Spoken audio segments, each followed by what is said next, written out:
This WebEx service includes a feature that allows audio and any documents and other materials exchanged or viewed during the session to be recorded. By joining this session, you automatically consent to such recordings. If you do not consent to the recording, please do not join or participate in the session. This WebEx service is intended to supplement the classroom experience. Duplication or redistribution of lecture capture recordings is prohibited without appropriate consent. Hey. Hi, is this Michael? Yeah.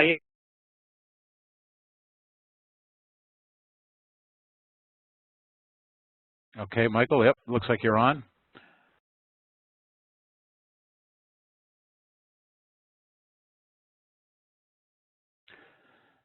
Okay, this lecture is going to be on Chapter 9, Objects and Classes. We'll start off with this simple example. After learning the preceding chapters, you are capable of solving many programming problems using selections, loops, methods, and arrays. However, these Java features are not sufficient for developing graphical user interfaces, or GUIs, and large-scale software systems. Suppose you wanted to develop a graphical user interface as shown below. How would you do it? Well, what do we have down below? What we have is a frame with a panel on it, and onto the panel are a bunch of objects. This is a graphical user interface. It's a dialog box, and right here, I'll make this larger here. Whoops, go back. What we have here is a dialog box, which is a panel sitting on top of a frame, and it has components that you're all familiar with. We have a title bar up at the top, which has our minimize, maximize, and close buttons, and then we also have some other buttons. We have a OK button, a cancel button. This would be a label.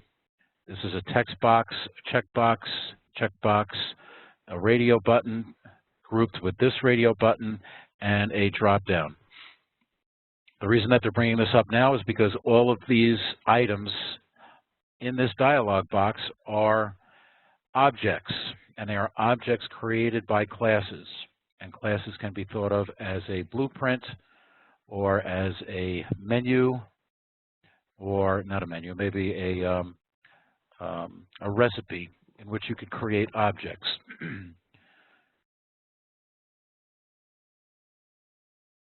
Object-oriented programming involves programming using objects. An object represents an entity in the real world that can be distinctly identified. For example, a student, a desk, a circle, a button, and even a loan can all be viewed as objects.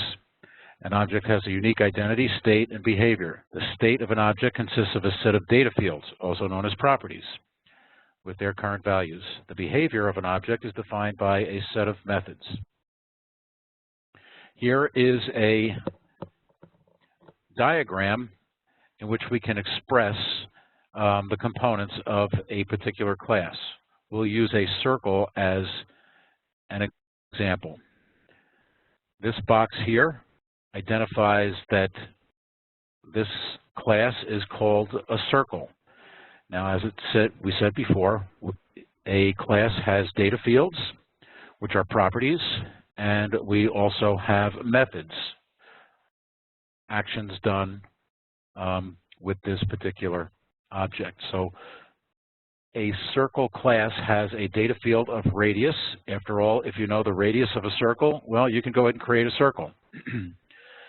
So it's a very simple class, circle, where it has just one data field, its radius. And the methods can be such things as get area. We could also include get circumference if we wanted to do that as well. But we'll keep it rather simple here and just use one method for this circle class along with one data field, radius. With this class, the circle class, we can now create objects. And down below, the three boxes below represent three objects of the circle class.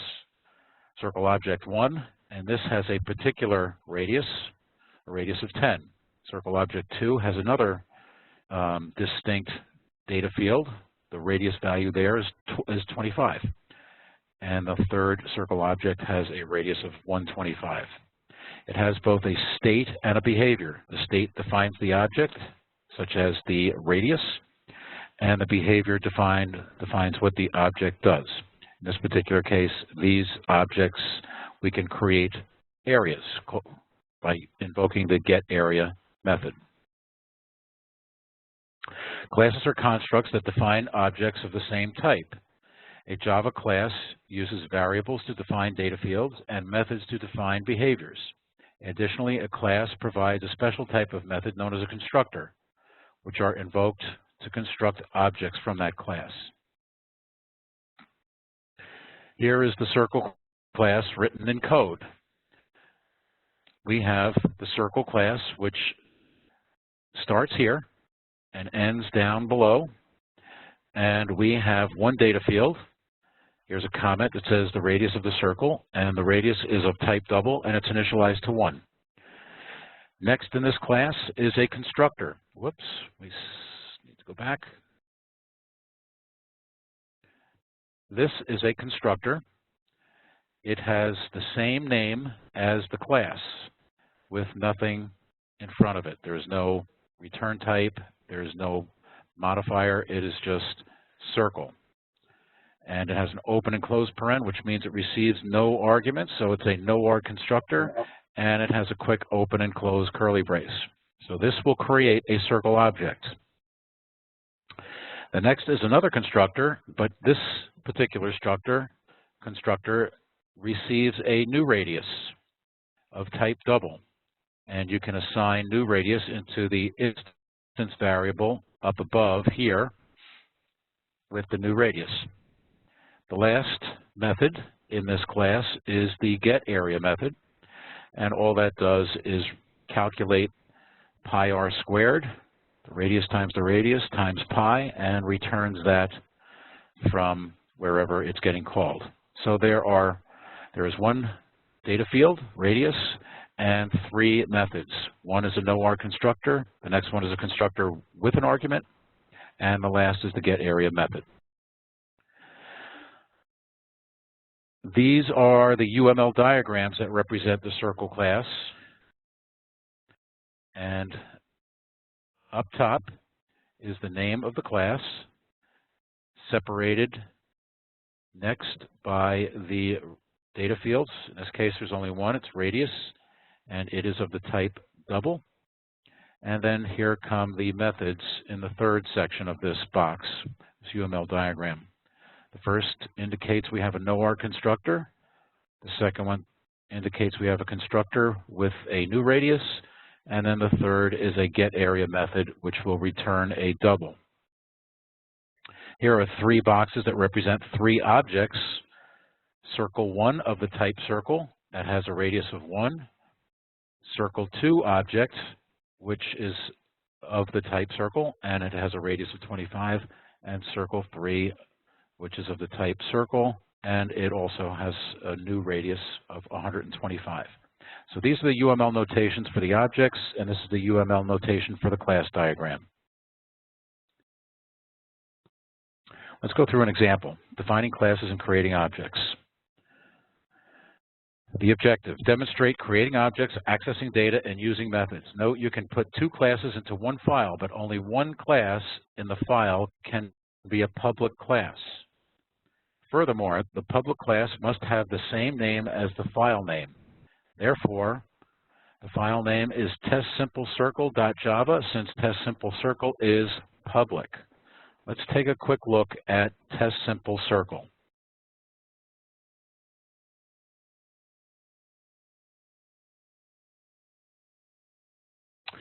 Okay, inside our package called lowercase testsimplecircle, we have a class, a .java source file. It's called testsimplecircle. And here it is right here. Included in here is a main method, which starts right here and ends right down here. And underneath this testsimplecircle class, which includes just the main method, is the class simplecircle. And the class simplecircle is very similar to what we just stepped through, but I'll go through it again. we have a data field or an instance variable called radius. It's of the type double. Then we have a simple circle constructor where it has no argument, so this is a no-arg constructor. And inside this constructor, we are assigning the value 1 into the instance variable called radius. Next, we have a constructor. This receives a new radius. So the variable name for this constructor or method would be new radius, and the new radius that comes in would then be assigned to this instance variable called radius. Next, we have the get area method, where we return pi r squared. And I also added another method called get circumference, which is pi times the diameter, or 2 pi r.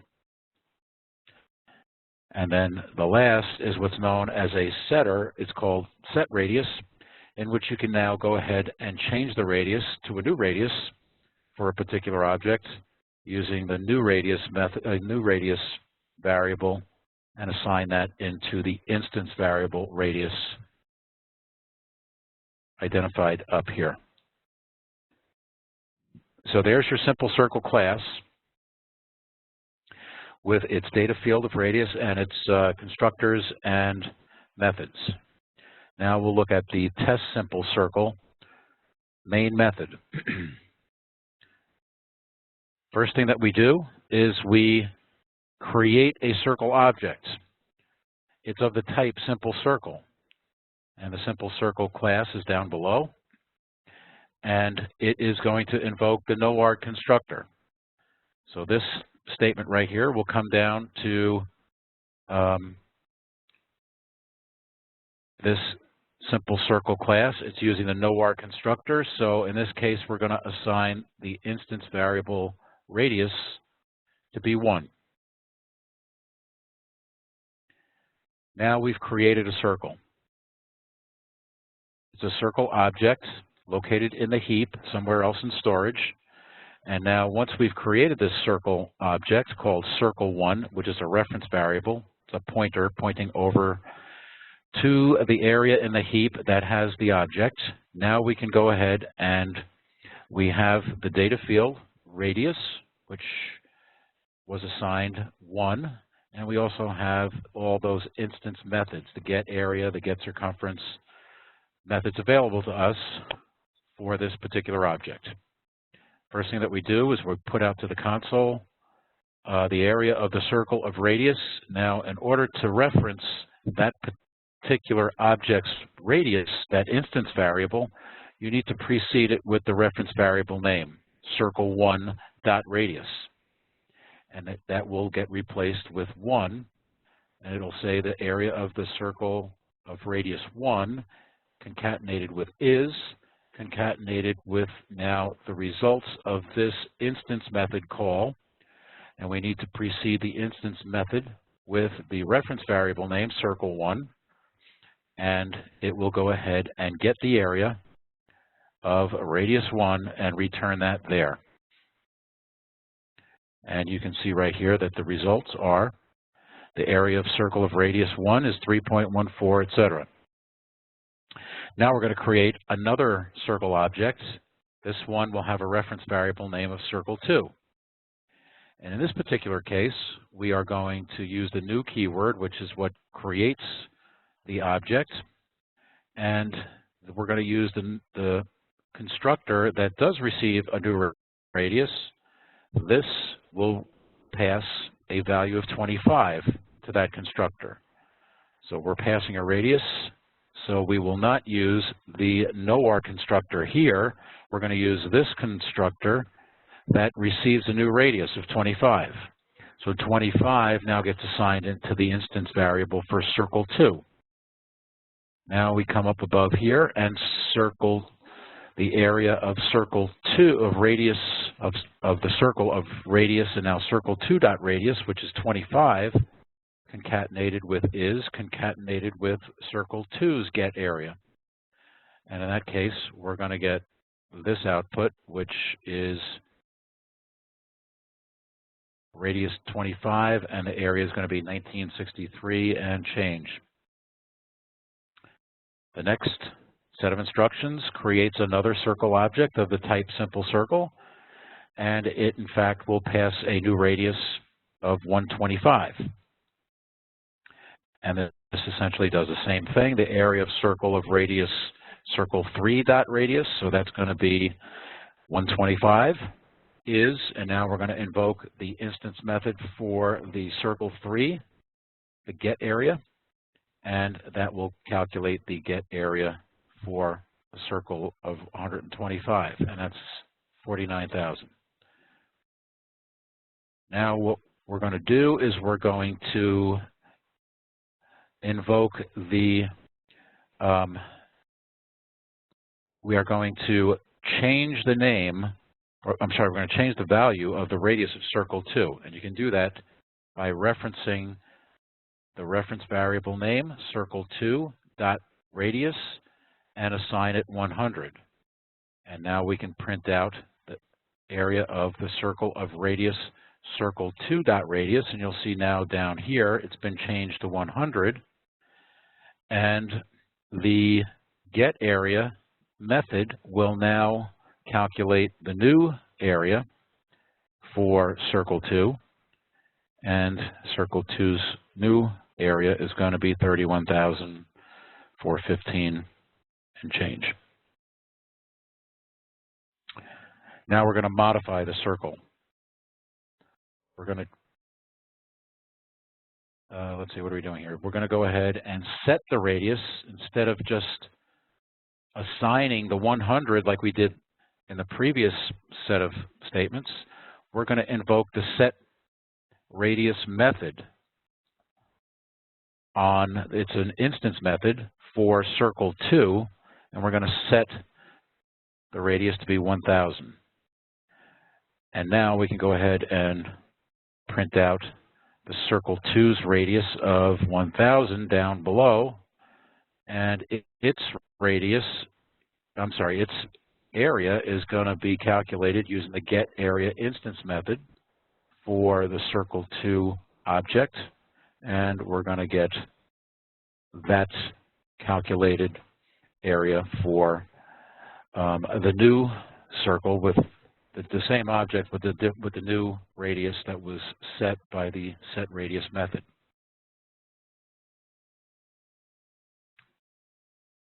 Okay, so that's testing a simple circle. Let's go through another example using a TV. Here is the UML diagram for the TV. So we have these data fields. We have a channel of type int, we have a volume level of type int, and we have an on variable, which is a type Boolean. Next are our methods. We have a TV constructor. It's a no-arg constructor. We have a turn on method, which returns nothing, and a turn off method. It receives nothing, it returns nothing. And then you can set the channel. You need to pass it an int. The variable name is new channel, and it returns nothing. And we can set the volume, likewise, new volume, which is of the type int. It will return nothing. And then we can also bring up the channel 1 by this channel up method, which returns the void, which returns nothing. The channel down will decrement the channel by 1. It returns nothing. And likewise, volume up and volume down increase and decrease the channel, the volume. Note these plus signs here indicate that these are public methods. So they are accessible from other classes. Let's look at the test TV example.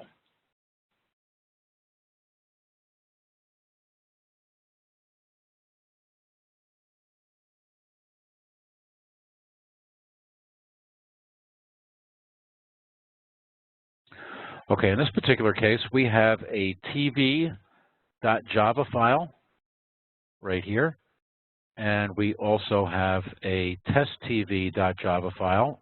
The test TV, by convention, is going to test the TV class.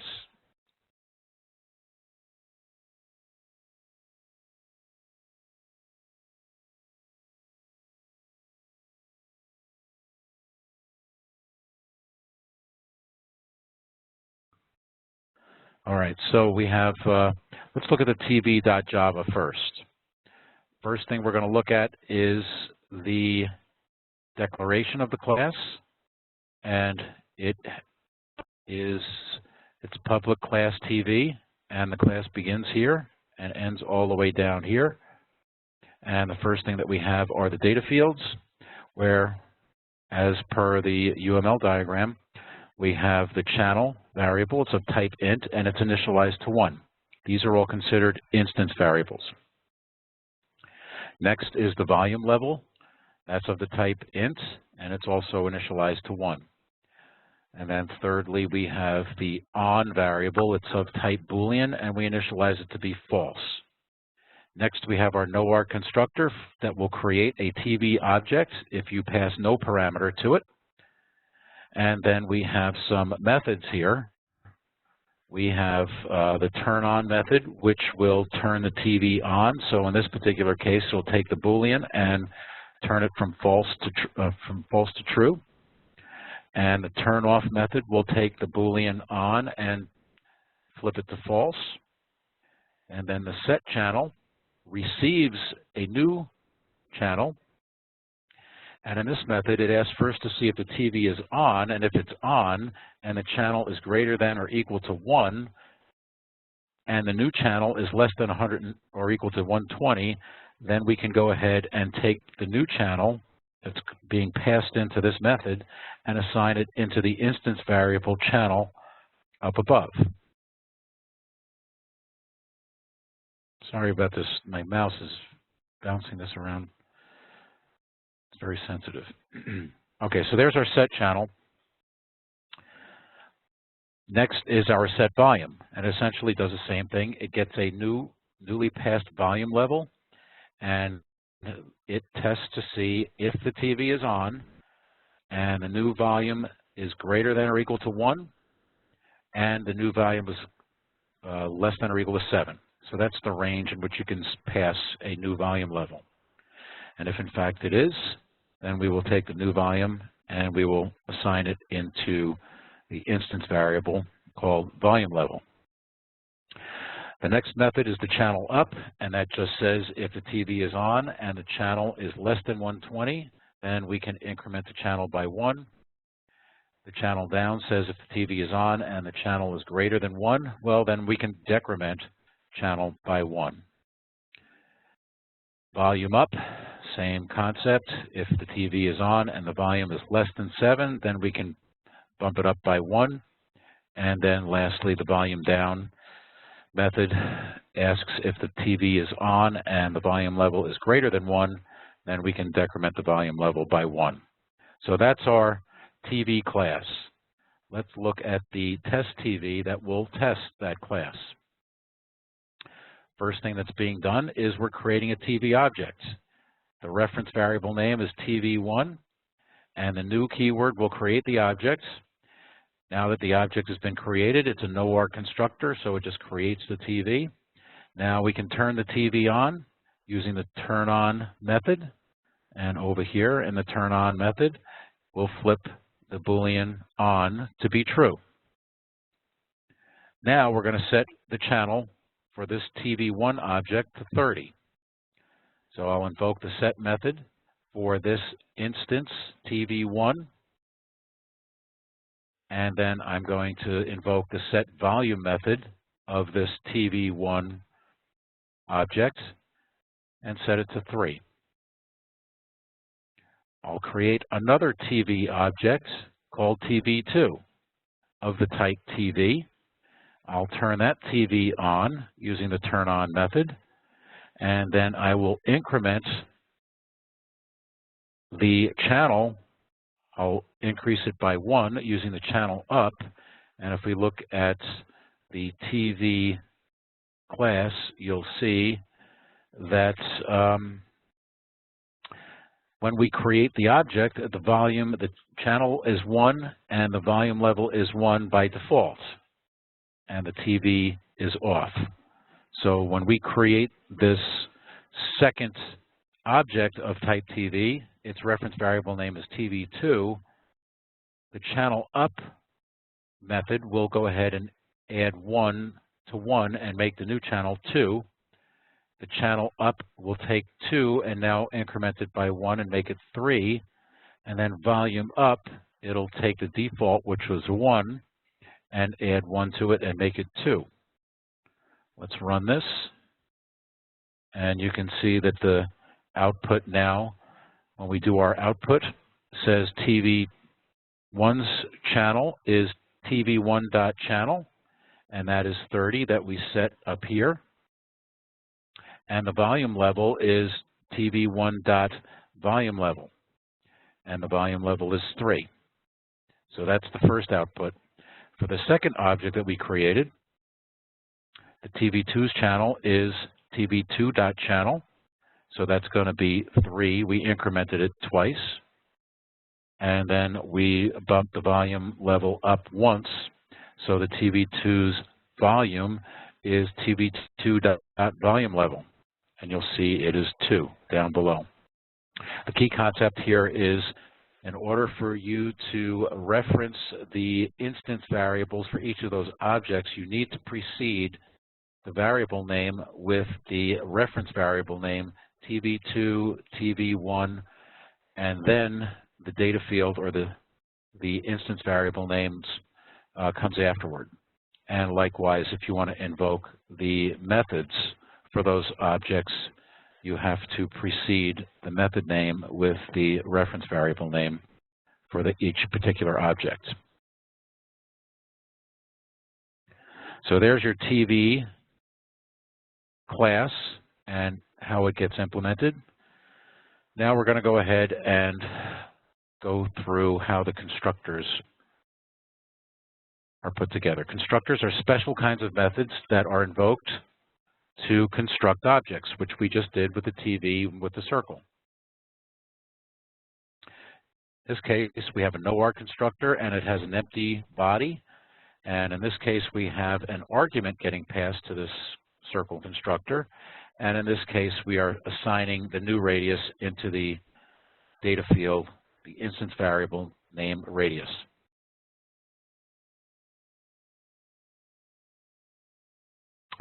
A constructor with no parameters is referred to as a NOR constructor. Constructors must have the same name as the class itself. Constructors do not have a return type, not even void. And constructors are invoked using the new operator when an object is created. Constructors play the role of initializing objects as well. Here's an example where we're creating an object with the new keyword. It's a NOR constructor, so it will create a circle, presumably of whatever the default is. Let's say it's 1. And if we wanted to create a different circle with a different radius, we would then use the constructor that receives a new radius. In this case, it's 5. A class may be defined without constructors.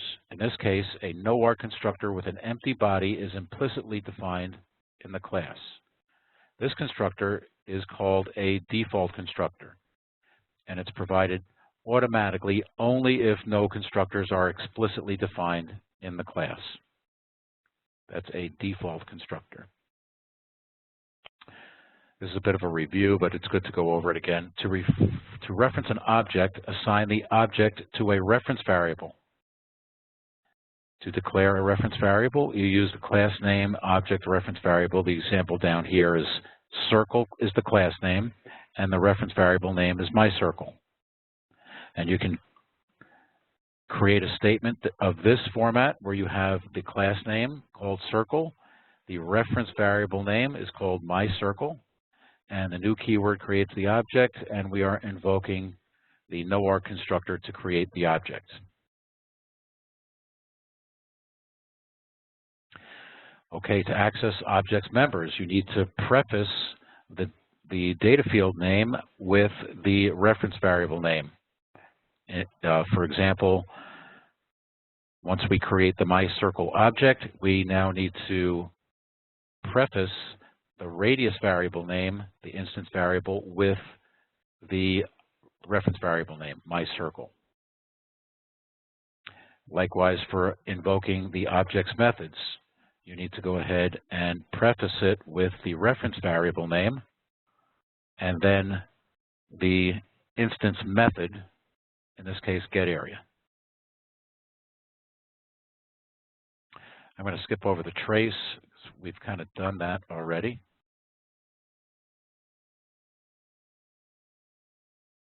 Okay, it says, recall that you use math.method name and pass it arguments. For example, we've used the math.pow method in the math class, and we pass it, let's say, 3, which is the base, and we raise that to the power of 2.5 to invoke a method in the math class. Can you invoke getArea using simplecircle.getArea? The answer is no. All the methods used before this chapter are known as static methods, which are defined using the static keyword. However, getArea is non-static. It must be invoked from an object using the object reference variable name. For example, mycircle.getArea. So you would use the reference variable name and not the class name. More explanations will be given in the section on static variables, constants, and methods. Reference data fields. The data fields can be of a reference type. For example, the following student class contains a data field name of the string type. We have a class called student. And in this class, we have some data fields. The first one is of the type string. It's not a primitive type. It is a class. String is a class. It's an uppercase S, so that's how we know that it would be of the type string. So this will be a reference variable name called name. And then here we have some primitive data types. Age is of the type int, and is science major of the type Boolean, and gender is of the type char. These are all lowercase, so you can refer to these as primitive data types. This has the uppercase first letter, so that would be a class name, and this is the reference variable name. If a data field of a reference type does not reference any object, the data field holds a special literal value, which is known as the null value.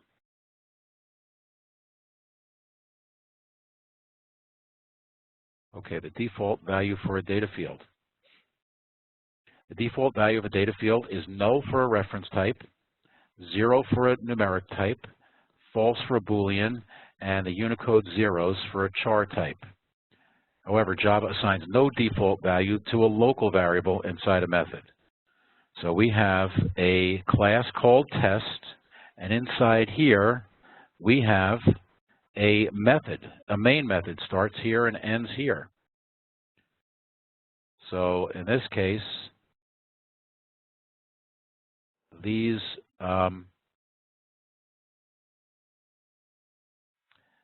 this particular, we're going to create an object of the type student with this new keyword, and then this is going to come out as student.name, and because we created these, because we created this object, these are all going to have default values of what I just described above. So in this case, student.name, we didn't assign anything to it, but it's going to be default null. The age is going to be 0. The is science major is going to be false, and the gender, which is I've forgotten what gender is. What is gender? Let's go previous. Oh, it's a char, so it's going to be a Unicode 0. Okay, so that is, you're going to have default values for those data types, for all of those variables inside the class. However, inside a method, if you were to go ahead and declare a variable, there is no default. You would have to go ahead and assign an initial value to a local variable. And here's an example to demonstrate that. We have a main method inside this class called test, and this is a local variable. X is a local variable, so it has no default value. This is a local variable, string Y, and this has no default value. So when you try to compile this, you're going to get a compile error because these two variables do not have anything assigned to it. Okay, differences between variables of primitive data types and object types. We'll create a primitive type, int I equals 1. There will be an area in storage, 4 bytes because it's an int, and it will be assigned the value of 1. Now we're going to create, I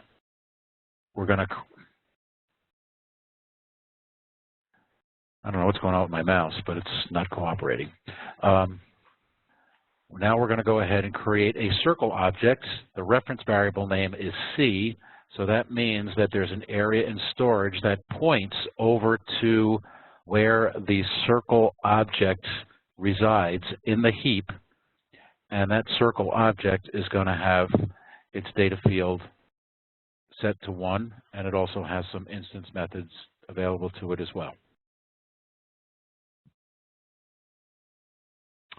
Copying variables of primitive data types and object types. So a primitive type assignment, for example, setting I equal to J, or the value of J going into I, if we have beforehand, we have I is equal to 1 and J is equal to 2. Well, after this assignment statement, J2 now gets assigned into I, so we have the value 2 in I, and we also have the value 2 remaining in J. So that's an assignment of a primitive type. An object type assignment would be, let's say, C1 equals C2.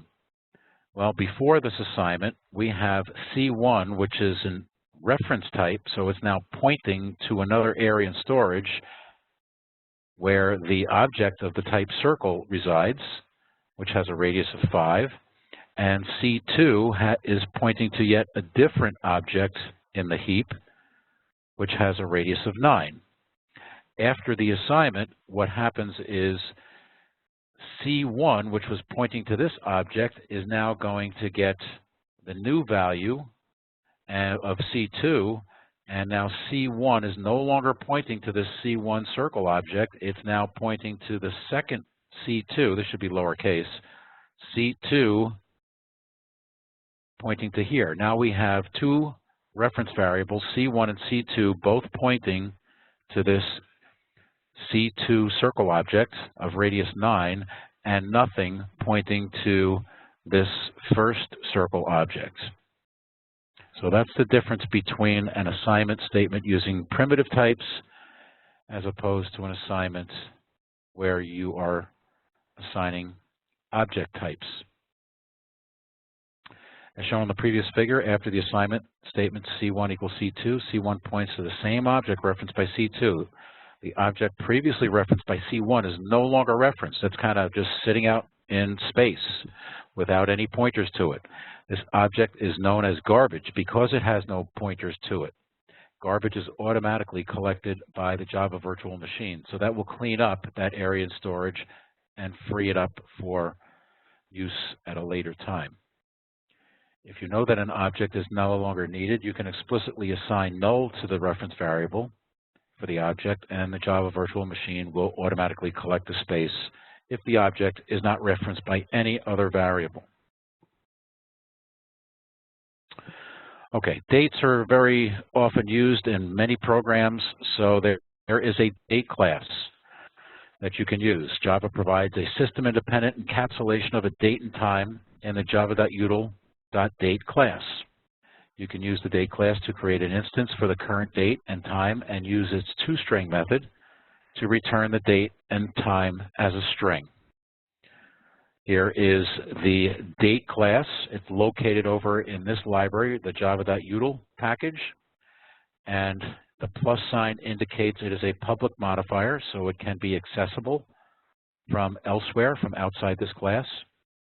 And this is the constructor, and you can pass it some parameters.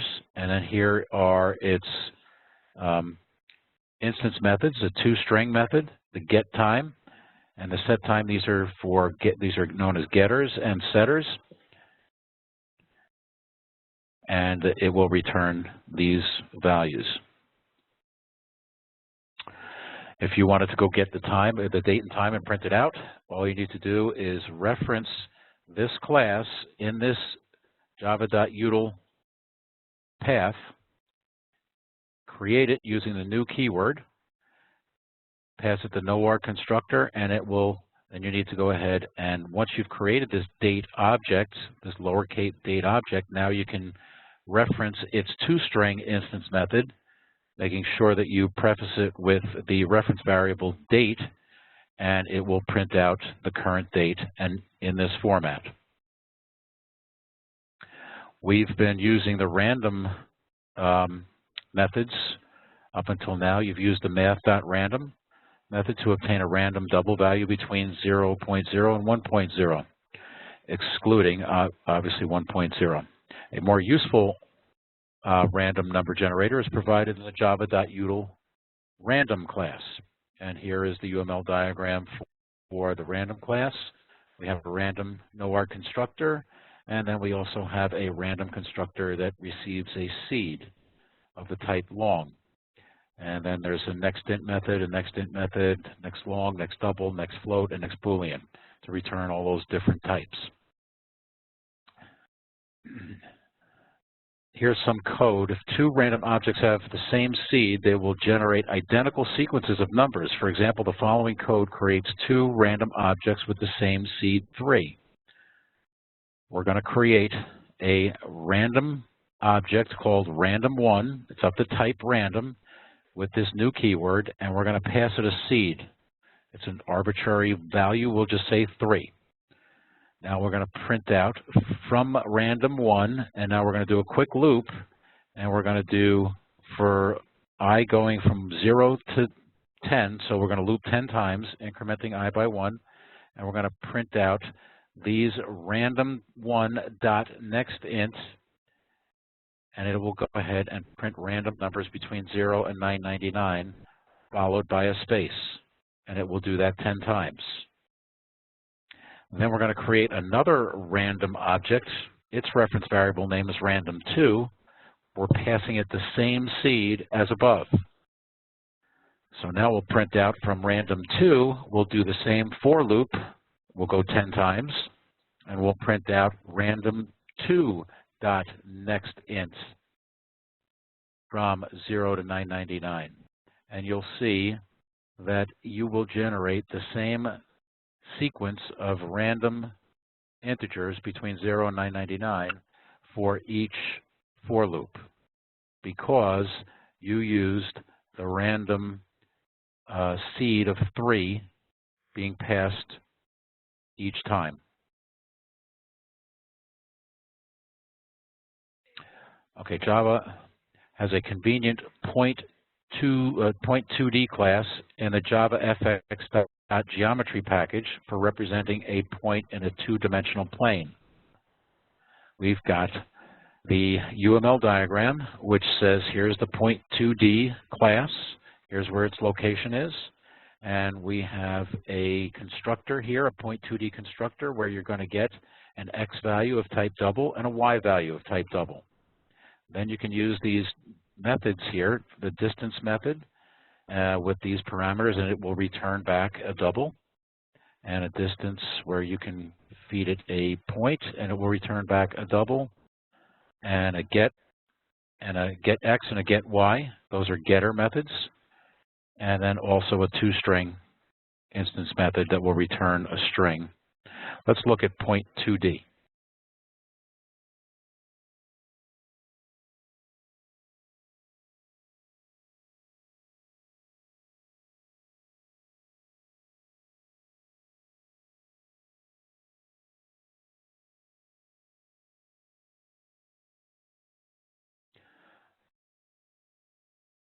Okay, we just have one file, test.2d, and we are going to test the .2d class, and it is located over here in the JavaFX.geometry package. So we need to import that. Now our test.2d program begins here. That class begins there and ends there. And the first thing we're going to do is get some scanner input, and we're going to ask the question, enter point 1's x and y coordinates.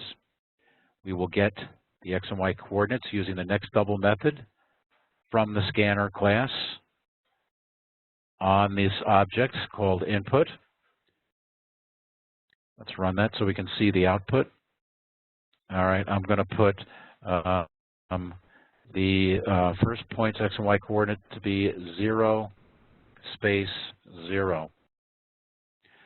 For the point 2, I'm going to put 3, space 4.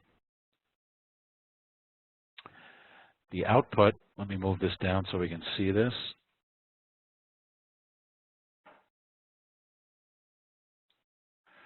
Okay, so now the output says P1 is 0, 0, and P2 is where x equals 3.0 and y equals 4.0. And the distance between those 2 points, P1 and P2, is 5. I purposely chose those coordinates to create a 3, 4, 5 right triangle.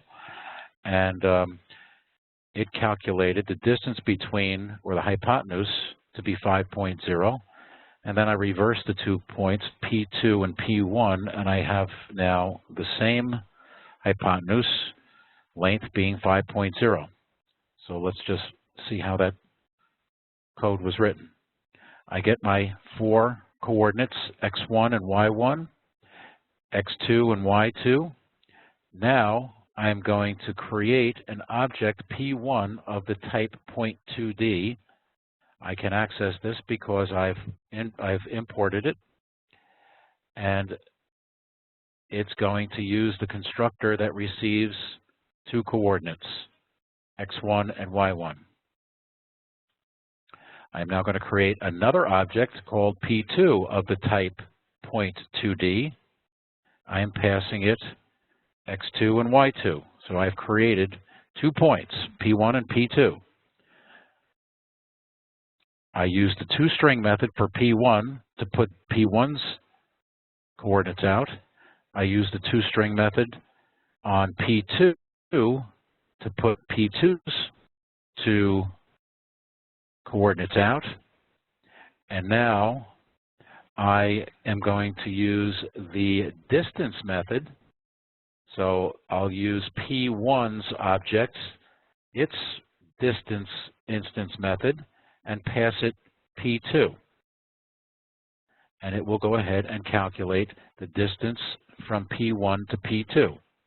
And then calculate it out to 5.0. To double check, I did the same thing. I just used P2's instance method called distance and passed it P1. And that calculated the distance from P2 to P1. And likewise, it calculated the same distance of 5.0. So this is a demonstration of using some class in the JavaX geometry package called .2d, and then invoking some instance methods for distance for each of those 2 points that were created.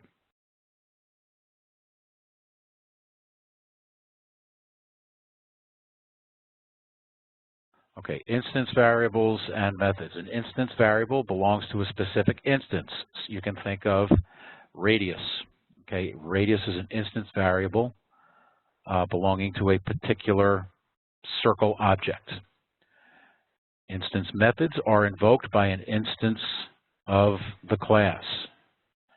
So you would go ahead and create an object of the type circle. We'll call it circle1, and then you can reference the instance variable radius by typing in circle1.radius, and you can also invoke the instance method getRadius by typing in circle1.getRadius. Static variables are shared by all instances of the class.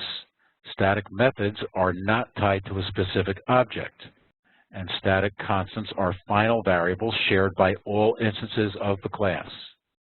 To declare static variables and constants and methods, just use the static modifier.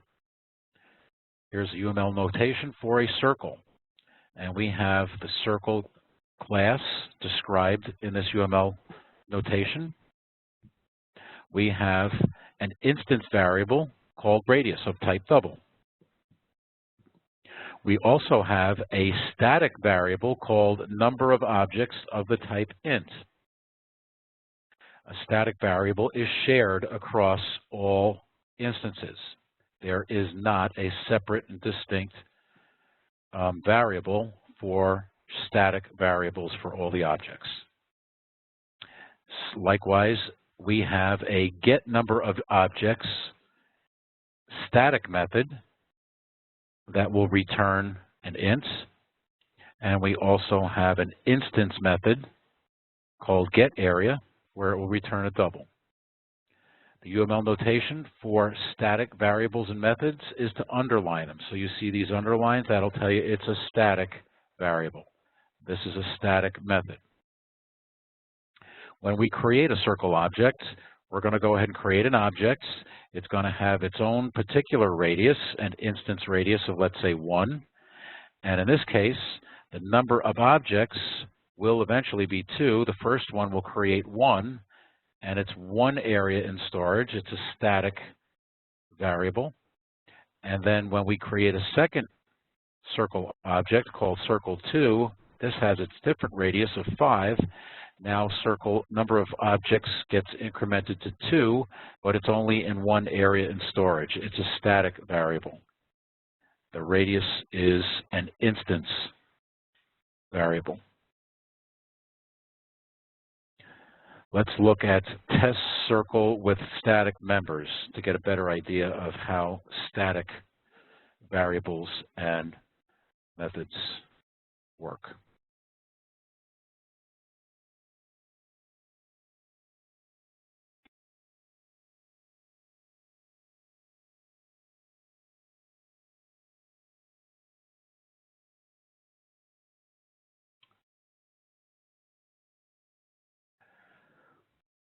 We have a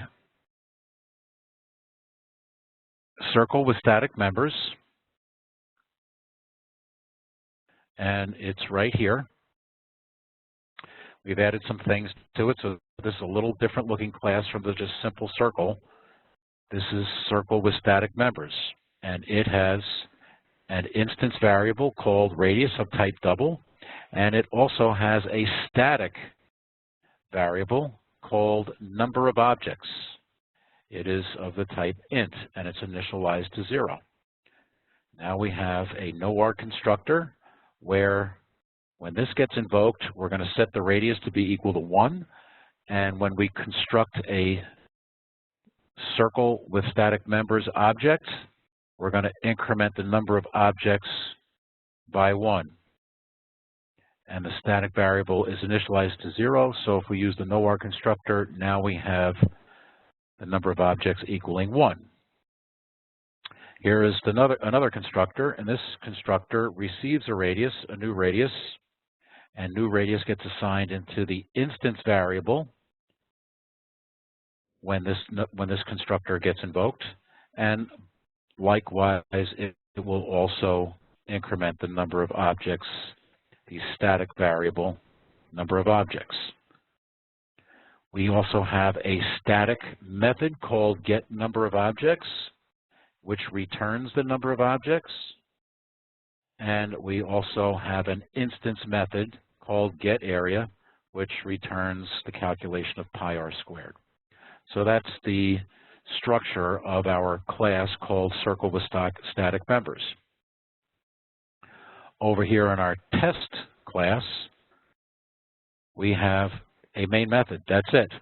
Inside the main method, we've got some output, And we're going to go before, let's run this so we can see it.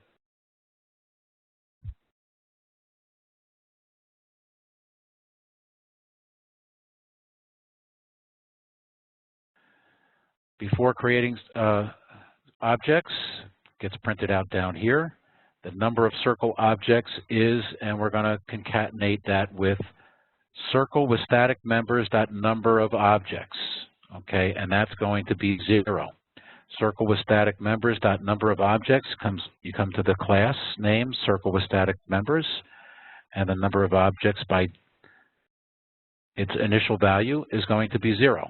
So that gets printed out.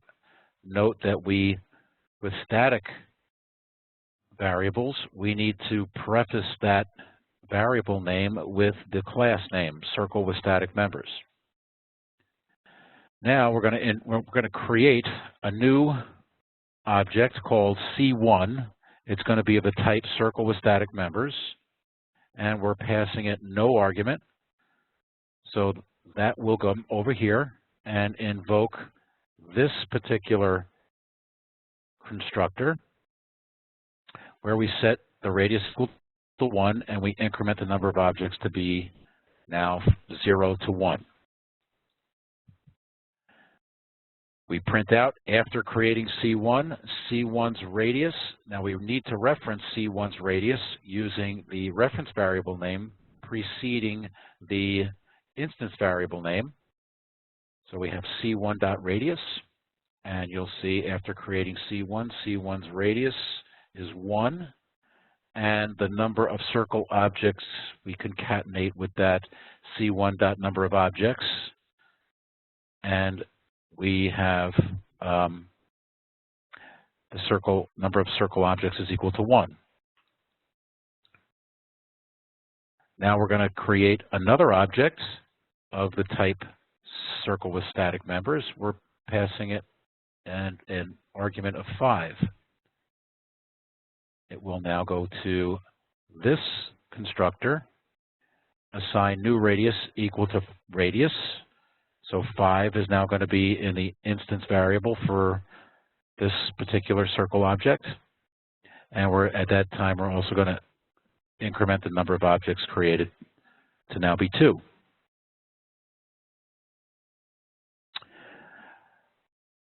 Then we assign a new radius to the first circle object, and we're going to assign the value of 9, and we're going to print all this out. And after creating C2 and modifying C1, that's down here, C1's new radius is C1.radius, so that's going to be 9, and that comes out right here.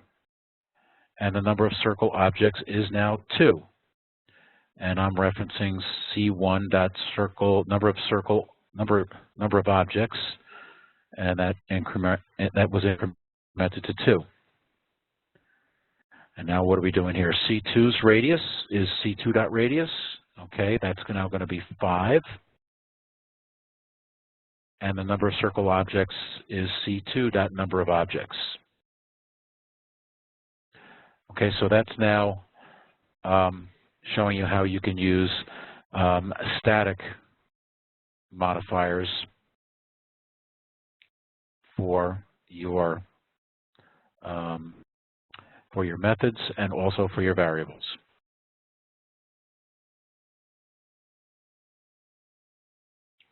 Okay, visibility modifiers and access or mutator methods. By default, the class variable or method can be accessed by any class in the same package. That's the default. That's when it has nothing in front of it. If you explicitly put public, well, the class, data, or method is visible to any class in any package. If you explicitly use the private modifier, well, then the data or methods can be accessed only by the declaring class. The get and set methods are used to read and modify private properties. So let's look at this. We have a package called P1, and inside P1, inside that package, we have a class called C1. And C1 has some data fields. It's got public int x, it's got int y, and it's got private int x. So these data fields, this first one is obviously public, this one is default, and this one is private. We have some methods. We have M1 as a method, and it's public, and we have M2, which is default, and we have, I don't know why that keeps doing that.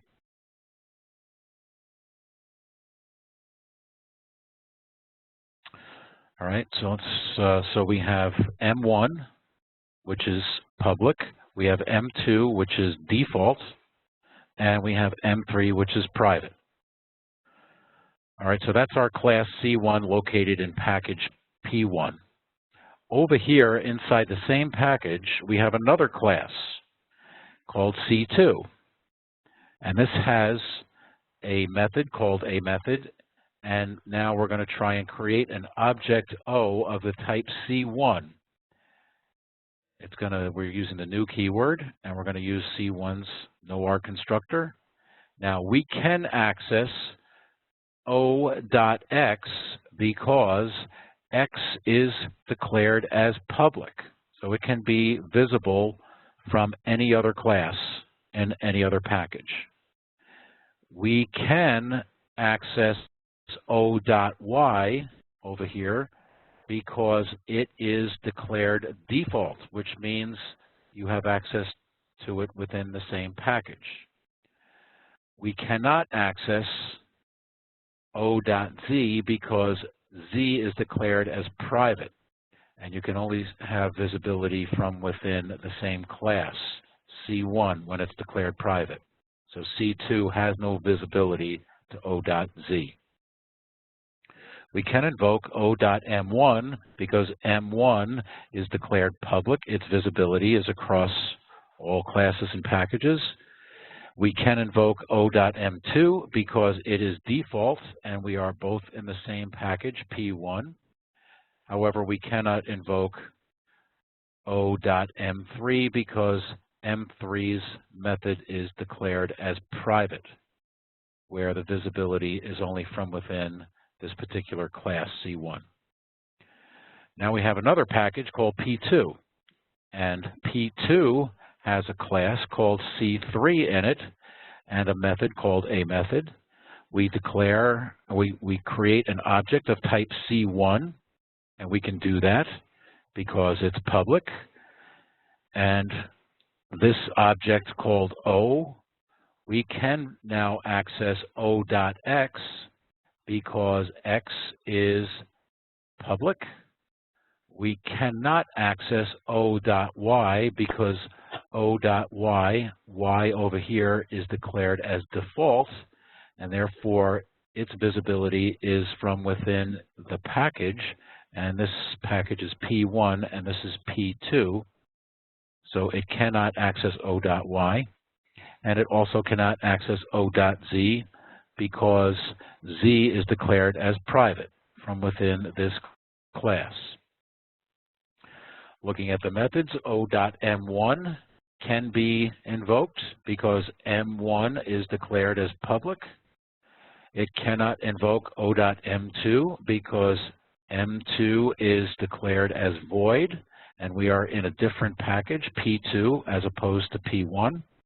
And we cannot invoke O.m3 because M3 is declared as private. Its visibility is only from within this class.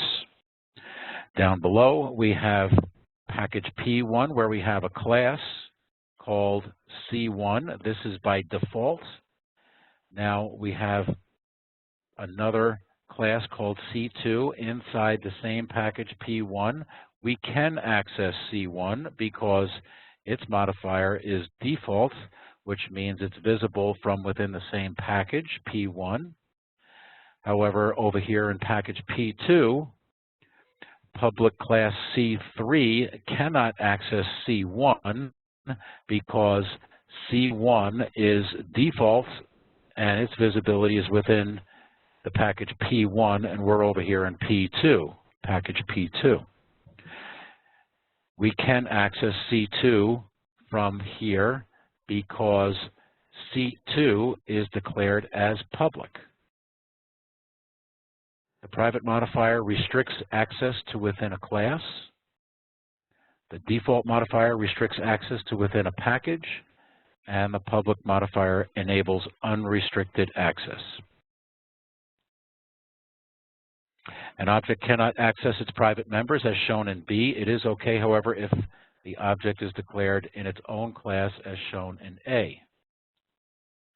So we have here a class C, and we have a private Boolean X, and now from within we have a main method inside this class where we can invoke C.X because X is private within this class, so we can have visibility to that, and we can also invoke the convert method because the convert method is its visibility modifier is private, so it's visible within the class C, so that's okay.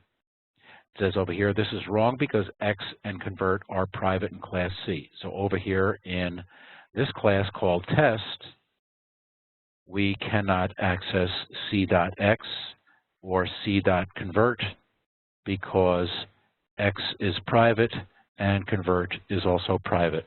Their visibility is only from within this class. Why data fields should be private? Well, to protect the data and to make the code easy to maintain. All right, now let's kind of distinguish between local variables and instance variables and static variables. Local variables are declared in methods, constructors, or blocks. We have here, down below, we have a class called test, and we have a method called pupAge. And in this case, we're going to set the age equal to 0. This is a local method. I'm sorry, it's a local variable inside this method called pupAge. And then we take age and add 7 to it and assign it into age, and we print out the puppy's age. Okay, so that's the pupAge method. Now down here we have a main method where we create an object. The reference variable name is test. It's of the type test.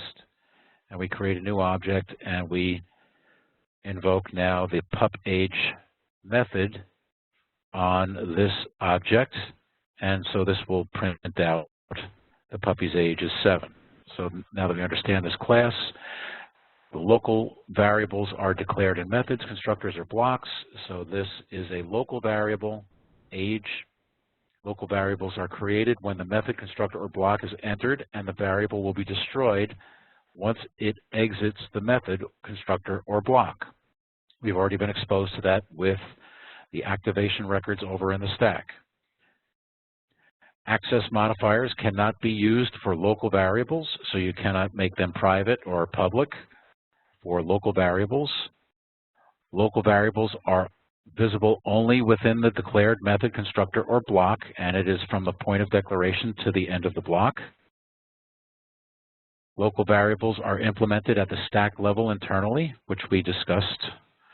There is no default value for local variables, so local variables should be declared and an initial value should be assigned before its first use. Instance variables. Instance variables are declared in a class but outside a method, constructor, or any block. So now we have a class called employee, and this particular instance variable name is declared here. It's outside a method, constructor, or block. So this is an instance variable. Here's another one, salary. It's of the type double, and we can now use these modifiers because they are instance variables. Instance variables are created when an object is created with the use of the keyword new and destroyed when the object is destroyed. Instance variables hold values that must be referenced by more than one method, constructor, or block, or essential parts of an object state that must be present throughout the class. Instance variables can be declared in class level or after use.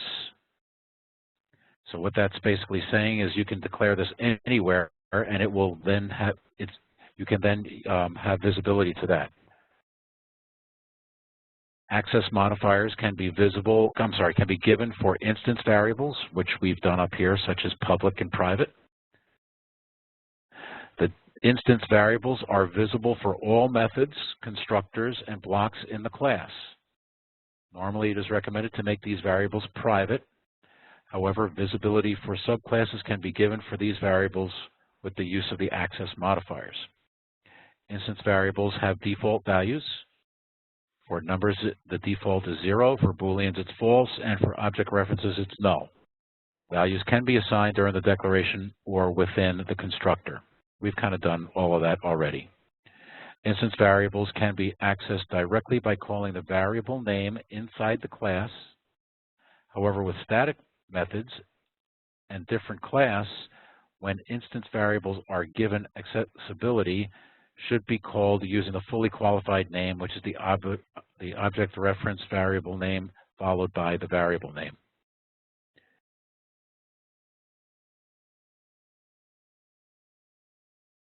Okay, now class variables or static variables.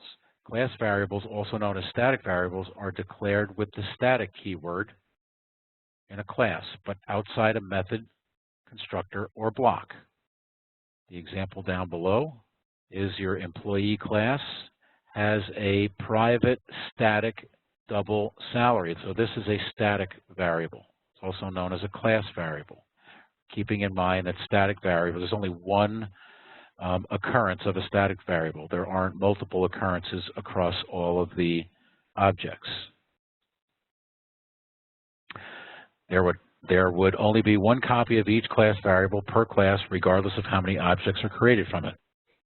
Static variables are rarely used other than being declared as constants. Constants are variables that are declared as public or private, final and static, and constant variables never change from their initial value. Static variables are stored in static memory. It is rare to use static variables other than declared final and used as either public or private constants. They give an example down here where we are using a public static final string department, and we're setting that equal to development. So the department's name is development, and that is a final constant. That's not going to change. Visibility is similar to instance variables. However, most static variables are declared public since they must be available for users of the class. Default values are the same for instance variables. We know that it's for numbers it's 0, for Booleans it's false, for objects references it's null. Static variables can be accessed by calling the same class name, so you can preface it with the class name.variable name. When declaring class variables as public static final, the variable names constants are all in uppercase, such as down here where we use department.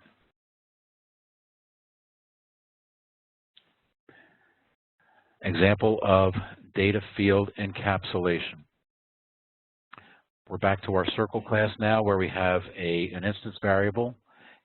This minus sign indicates that this is a private variable, instance variable. So its visibility is only from within this circle class. This also is a private static, because it's underlined, private static variable. And then you have some constructors and some methods. Here, this constructor is a public constructor because of the plus sign. It's a no-R constructor. Then this one receives an argument. And then we have a getter to get the radius, a setter to set the radius, and we have a static method here. It's a public static method, get number of objects, which will return an int. And we also have an instance method called getArea that will return a double, and it too is public. Let's look at test circle with private data fields.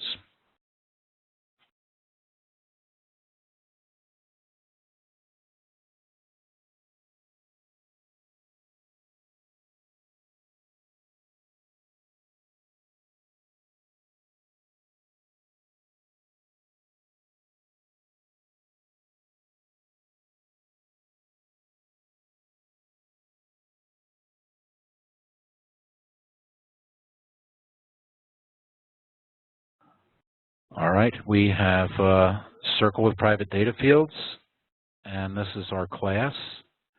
And we have a private data field for radius and a private static data field for number of objects. Now we have our nowhere constructor that will increment the number of objects, this static variable, and circle with private data fields constructor that receives a radius, and that too will assign the new radius into radius and then increment the number of objects. And we have a getter called getRadius, which will just return the radius. We need to go ahead and have this getter set as public so that other classes can access this getRadius method. And we need to do that because radius up here is private. Its visibility is only within this class. This is public, so we can get the radius only by using this getter called getRadius. Likewise, setRadius, it's public, and we can go ahead and set the radius, and all this is saying is assign the new radius. If it's greater than or equal to 0, assign it. Otherwise, set the new radius equal to 0 if it's not greater than or equal to 0. And then what are we doing here? This is get number of objects. Okay, this is a public static method, which will return the number of objects. We need this to be public and static because this number of objects is declared as private. And then we have a public getArea instance method that will return a double that calculates the area. So that's our class. Now to test this class, test circle with private data fields, we're going to create an object called myCircle in the main method. We're going to pass it 5.0 as the new radius, and we're going to print out the area of the circle of myCircle.getRadius, so that it'd be 5.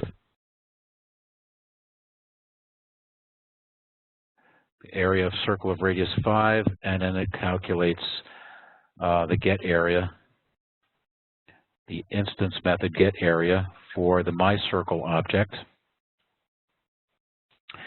Then we go ahead and we're going to use the setRadius for myCircle, that object, and the setRadius is going to be determined by getting the radius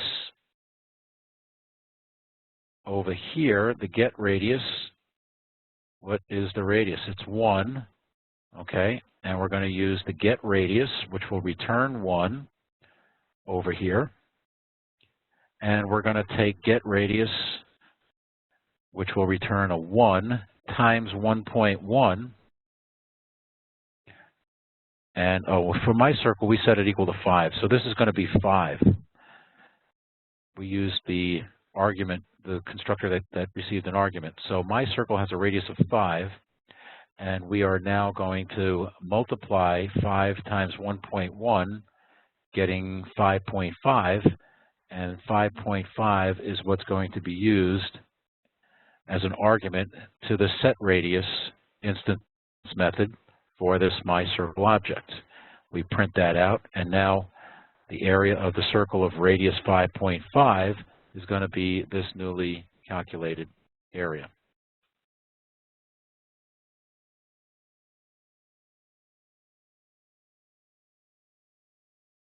I'm going to skip over passing objects to methods. It's kind of the same thing, but instead of passing primitive types, we're now passing objects.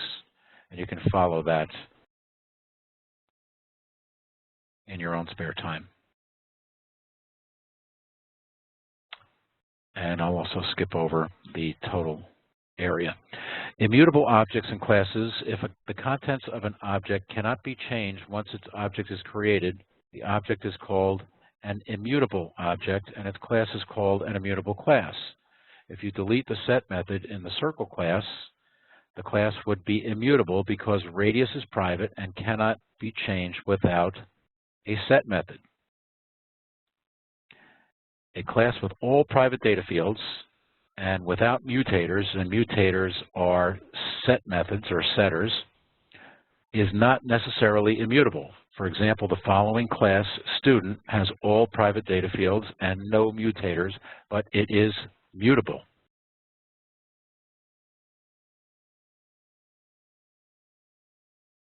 We have a class called student, and it has private data fields.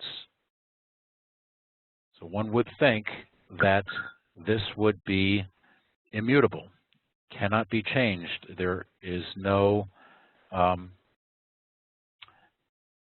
there's no setter in here, and in this particular case, this birth date variable is of the type birth date.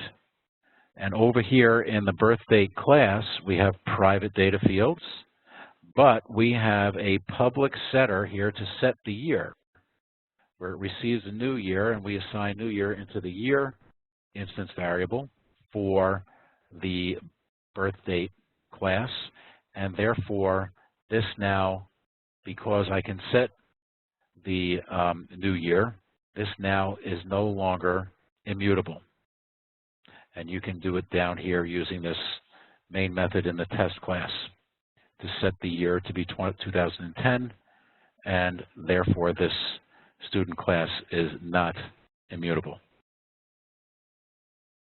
For a class to be immutable, it must mark all data fields private and provide no mutator methods or setters and no accessor methods, those are getters, that would return a reference to a mutable data field object. The scope of instance and static variables is the entire class. They can be declared anywhere inside a class. The scope of local variables starts from its declaration and continues to the end of the block that contains the variable. A local variable must be initialized explicitly before it can be used. This is just review now.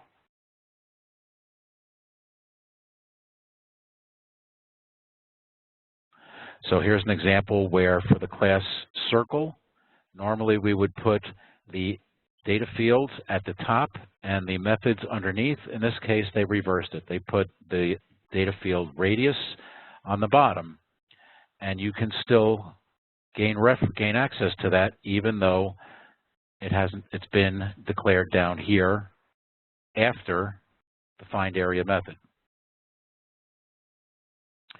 It's a recommendation of mine to go ahead and put the data fields on top of the class and then the constructors next and then the other methods thereafter, but you don't have to. Here's an example where there's an exception where you do have to put them in the right order. We have a class F where we declare I to be private, a private integer, but we're now declaring J is equal to whatever I is plus 1. So it does have to be declared in this order because we need to go ahead and declare I. This is an instance variable, so it will have a default of 0, and then therefore J will have a value of 0 plus 1 or 2.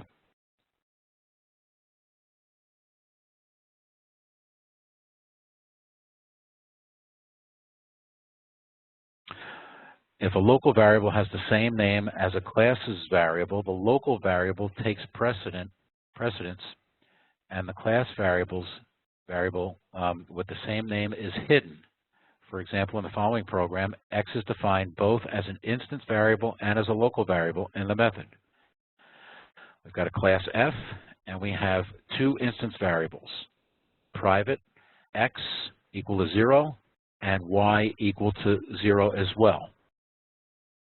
So those are instance variables X and Y. Now we have a constructor, and now we have a method P where we are declaring X to be equal to 1.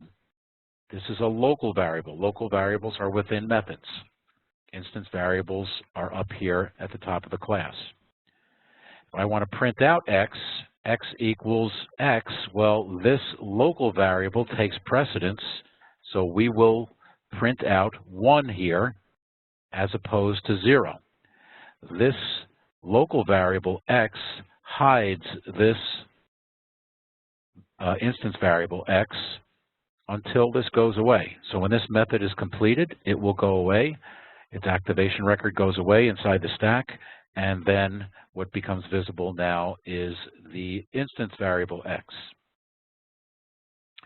Y is available. We did not declare any y here, so this y will be the instance variable y, and this will print out y equals 0.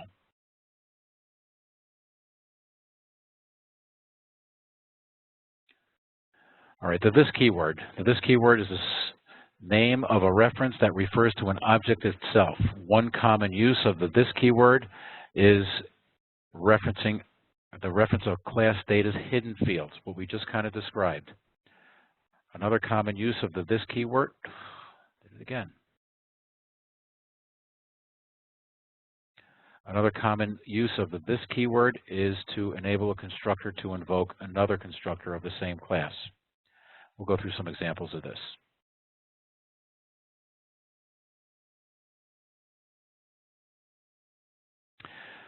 Essentially, these two segments of code are identical. If you declare a class called circle with a private data field called radius and another instance method called getArea, in this case, we're returning this.radius times this.radius times math.pi. You can precede these variables, these instance variables, with this, or you can, this is getting annoying.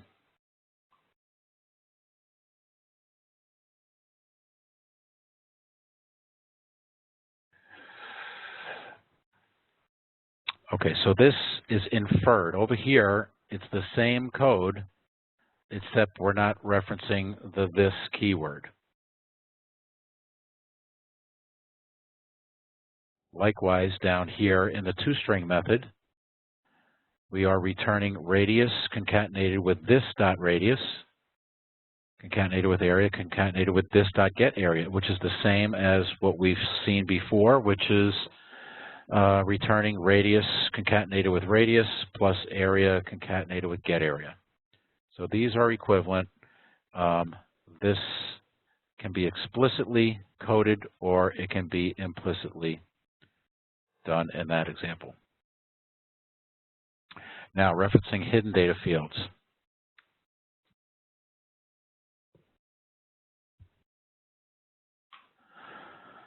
Okay, we have a class F, and we have an instance variable called I set to 5, and we have a class variable, a static variable called K set to 0. Now we have a method called setI, where we receive a new I. This I is its visibility is within this block. So, and if we wanted to go ahead and set this I to this I, this is now hidden. We would need to use the this keyword to take this value's I and put it into the instance variable name up here. And likewise, the setK method, where we have a double local variable K, and we would want to go ahead and reference. We can use this because it's a class variable. You need to reference it with the F or the class name F.K in order to assign K into the class variable name K. And this is just more of the same.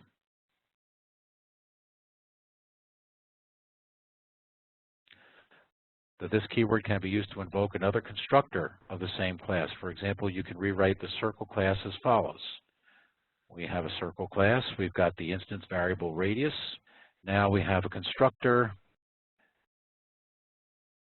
that receives a radius, and then we can rewrite this to be this dot radius equals radius.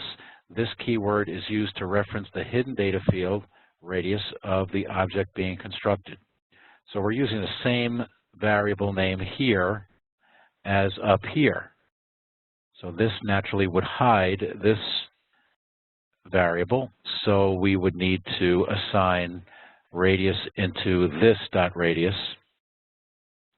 Another thing that you can do is in the no-arg constructor, you can go ahead and immediately after the constructor declaration, you can reference this open paren 1.0, and this will invoke the other constructor up here that receives a radius, and it will pass it 1.0 into this variable called radius, and then you can assign 1.0 into this instance variable called radius.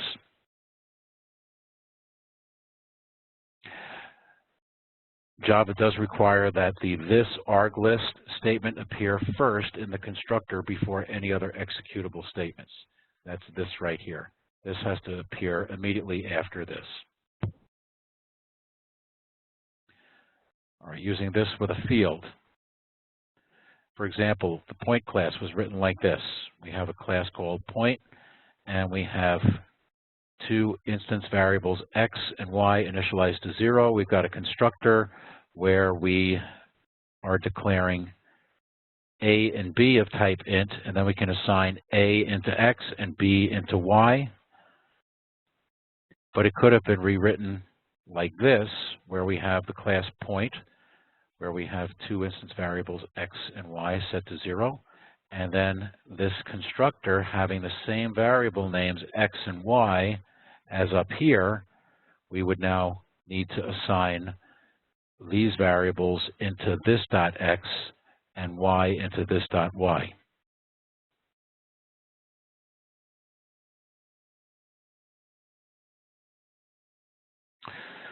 Using this with a constructor. From within a constructor, you can also use the this keyword to call another constructor in the same class. We have a class called rectangle, which has private instance variables x and y, and width and height. Our constructor is a no-arg constructor in which it's invoking the this keyword and passing it 0, 0, 1, 1. So from within our test class, if we were to invoke the no-arg constructor, it's going to create a rectangle that has these arguments. The arguments that fit that constructor are down here, where you will receive 4 arguments, int x, int y, int width, and int height. And we assign x into this x, y into this y, and width into this width, and height into this height. So for a no-arg constructor, you're going to create a rectangle that starts at the origin. This is my x value, this is my y value, and it will have a width of 1 and a height of 1. We have another constructor for the rectangle class where we have just a width and a height being passed to it. If that is the case, well, we can use the this keyword to create an argument list of 4 where we have 0, 0 and the width and the height, and it will now invoke this constructor that has the 4 arguments, passing it the origin, x being 0 and y being 0, and the new width and the new height down below. Okay, now what I did was, some of you are probably wondering, how can you gain access to these classes that are being created, rectangle, circle, from other classes? So a long time ago, quite a few weeks ago, we created a palindrome solution. And we recall that a palindrome is something that can be read backwards and forwards, and they are identical. So back in our Lab 6, we had a solution for coming up with whether or not a string of integers is a palindrome or not. And here's my solution for Lab 6A, where we have a main method, and we're getting scanner input, and we put whatever it is. I put it into a long integer so that we could test to see whether or not it is a palindrome, a large string of integers. So the first thing that oh boy, I got to go back.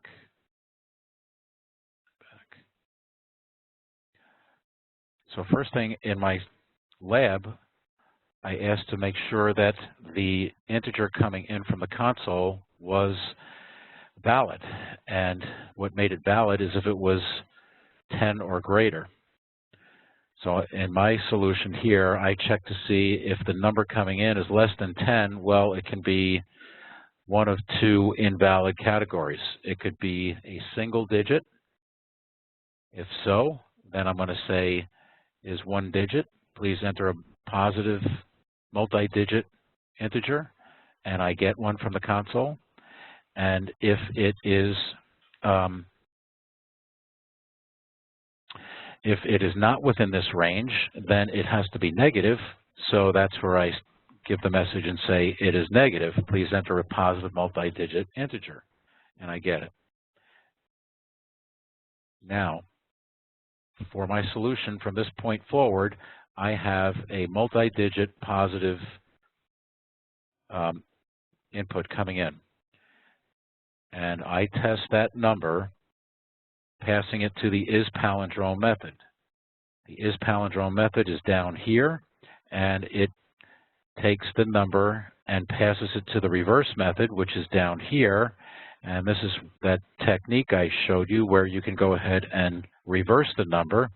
It will return the reverse, and it will test to see if the reversal is equal to the original.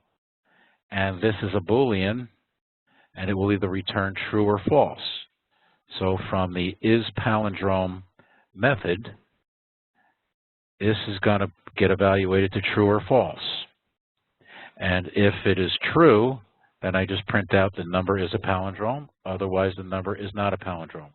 So that's just to refresh your memory on Lab 6 on how we created a program that determines whether or not an integer coming in is a palindrome or not. Now let's convert this to a class. First thing I did was I went ahead and created a class called palindrome, where I have a private data field. It's an instance variable called number. It's of the type long. I now have a constructor for palindrome, and it receives an argument, the number. I'll call num, and I'll assign num into this dot number. And now the instance variable name has the number in it. And now I'm going to use the isPalindrome. I'm going to declare the isPalindrome method inside my class, passing it the number, and in there I am going to reverse the number and do the same thing. So I'm basically copying the code from Lab 6, but I'm creating an instance method for isPalindrome. I also create an instance method for the reversal called reverse. And this is the same code, and I return the reversal. And then this gets replaced, and I determine whether or not the original number is equivalent to the reversal. And if that comes, I'm going to return a true or a false. And that is my class, the palindrome class, with a data field and a constructor and some methods. Now we're going to need to create a test palindrome class that tests the length and the sign of the number, and then creates a palindrome object, and then invokes the instance methods isPalindrome and reverse. So here's my test palindrome class. I've got a main method. I get input. I store it into the variable called number. let's assume for the moment that I put in the number 123. Inside my test palindrome class, I'm going to look to see whether or not it's less than 10. That's false. So my 123, if it was less than 10, I'd see whether it's a single digit. Otherwise, I'd say it's negative, and I keep getting it until I finally got, let's say, 123. And then I go ahead and invoke the palindrome class to create an object of the type palindrome. I'll call it P, and I'm passing it the number 123.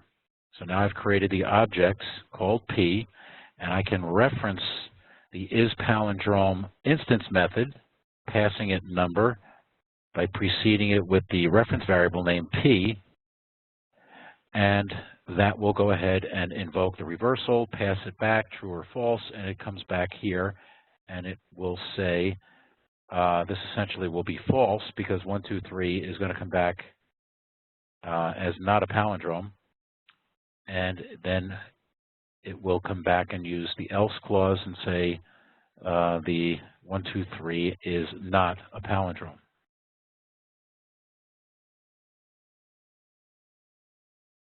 Now to gain access to this, what you can do is in the test palindrome class that we initially created, and the test and the palindrome class and the test palindrome class, we can go ahead and click on Run, Clean, and Build Project to create a dist folder containing the jar file, the package, and the two class file names, testpalindrome.class and palindrome.class.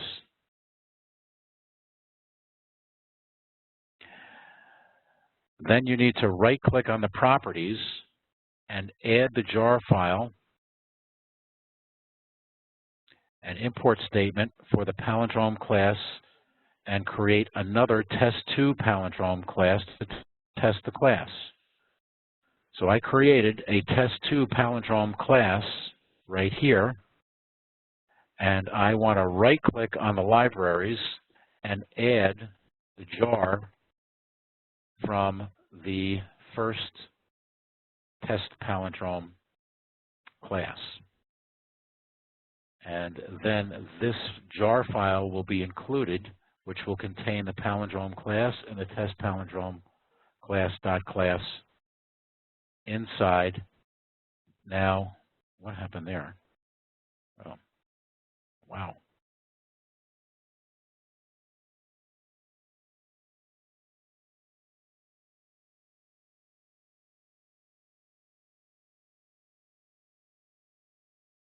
Let's get back to where we were. I don't know what happened there.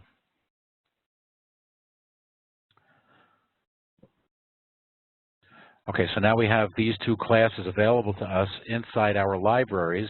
We will need to go ahead and import this package name, test palindrome class, and then the class name palindrome. So this is the package, and this is the class name. And now in test2 palindrome class.java, I can now gain access to that palindrome class, and it is declared as public, so it's visible, and I can now use that to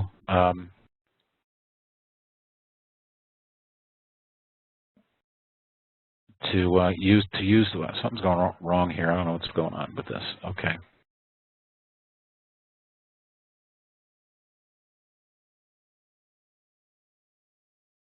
I guess that's the only way to get out.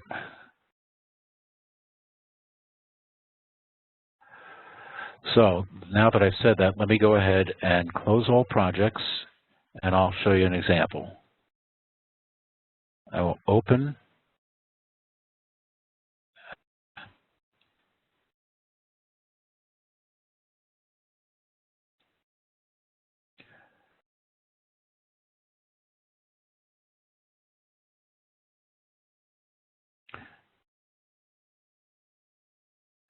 Okay, so I created my palindrome class, as I just described, and I have a test palindrome class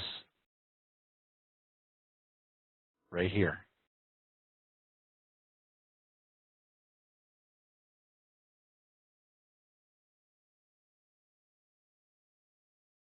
I first determine to make sure it is a multi-digit. Then I create the object, and I invoke the instance method is palindrome from the object P and pass it number. And if you want me to run this, I will, it says enter a positive multi-digit integer. I'll put 1221, hit enter, and it goes over to the palindrome class and calculates and returns back true, and it says 1221 is a palindrome up right here. I ran it again, and I just did 123. It says 123 is not a palindrome. So now my different structure, my differently architected solution is invoking this class here and a test class. What I suggested that you do is to go up to Run and then Clean and Build. That will create a jar file. If we go to the window for Files, you'll see that I've created a dist folder, and inside this distribution folder, I have the test palindrome class.jar file.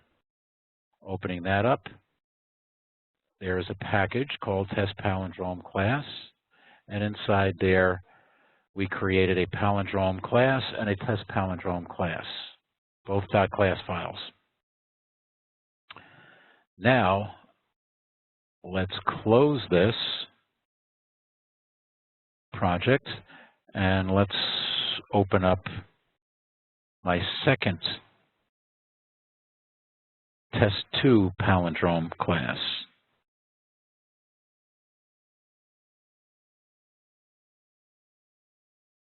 I'll get rid of this.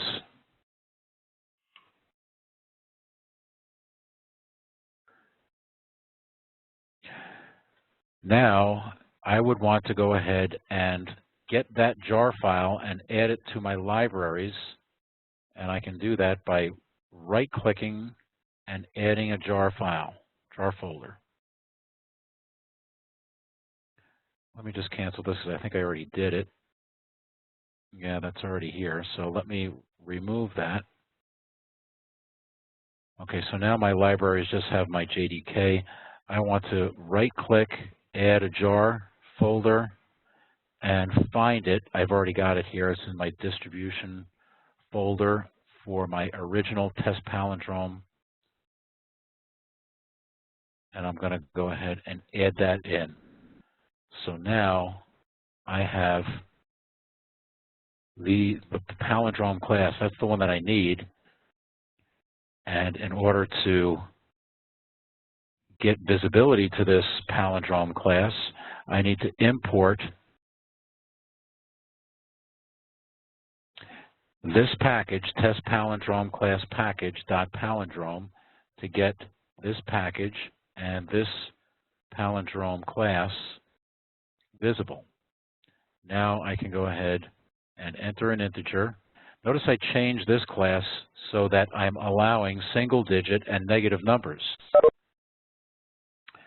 If I enter a digit or an integer 2, it comes back and says 2 is a palindrome, because I've removed in my test2 palindrome main method, I've removed that test, that check, to make sure that it was multi-digit and not negative. Likewise, I can run it again, and I could enter a negative number, negative 1221, and negative 1221 is a palindrome. So I'm utilizing this palindrome class from two distinct test classes, test palindrome and test2 palindrome. And that's how you would go ahead and isolate and create and architect a class so that it's available to many other libraries and classes outside your original Lab 6 solution. Okay, that definitely brings us to the end of this lecture. You guys have been great. Hopefully there may still be somebody there. If you have any questions, we have Julio and Michael still hanging in there. I went over an awful lot. Do you have any questions on Chapter 9, Objects and Classes? No, here, Professor. Okay, that's from Julio. Thank you, Julio. Hope everything was clear. Michael Shiro, do you have any questions? I could say that was a tricky chapter with multiple Yeah. classes. Just I know, plugging there's an awful lot. huh? Yeah, there's an awful lot to it. I went through it rather fast. It's all being recorded, so if you want to go back and stop and start and you know, take it at your own pace, that certainly I would have thought, makes not sense. like the assignments you'd be getting. No. How about the assignments you'd be getting? I would have thought, what if instead of Lab 9 and Lab 9A, it could have been like maybe 9A and 9B. You don't have to put a B on this, right? No, it's just Lab 9 and Lab 9A. I tried to stick with the same convention. Okay. I would have thought, what's the A stand for? Like advanced or something? No, it's just a letter. I got Lab 9 and Lab 9A. If I had 3 weeks in this particular chapter, I'd have it Lab 9B. So. All right, Fez. Okay, so I think we're good. Everybody understand what's going on? If not, you can certainly go back and take a look at it. I'll post this in Blackboard sometime this evening or tomorrow morning. So if there are no further questions, thank you both for participating, and we will see you on campus. Have a nice weekend. Yes, thank you. You too. Have a nice night. Good night. Thank you. You too, Julio.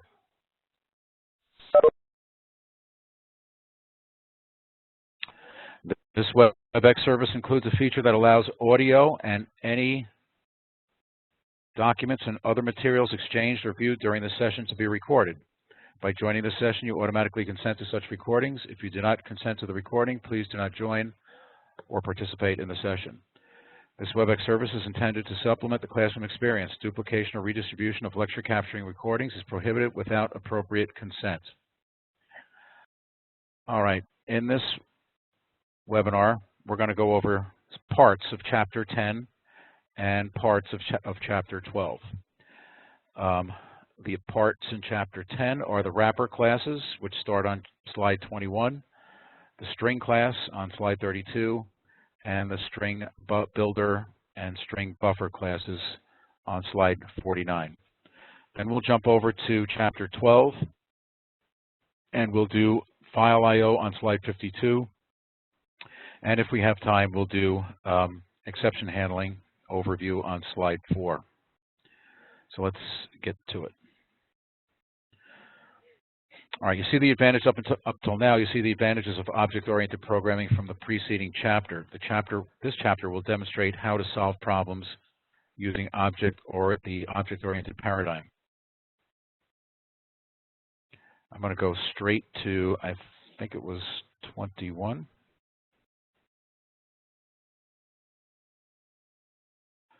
To the wrapper classes.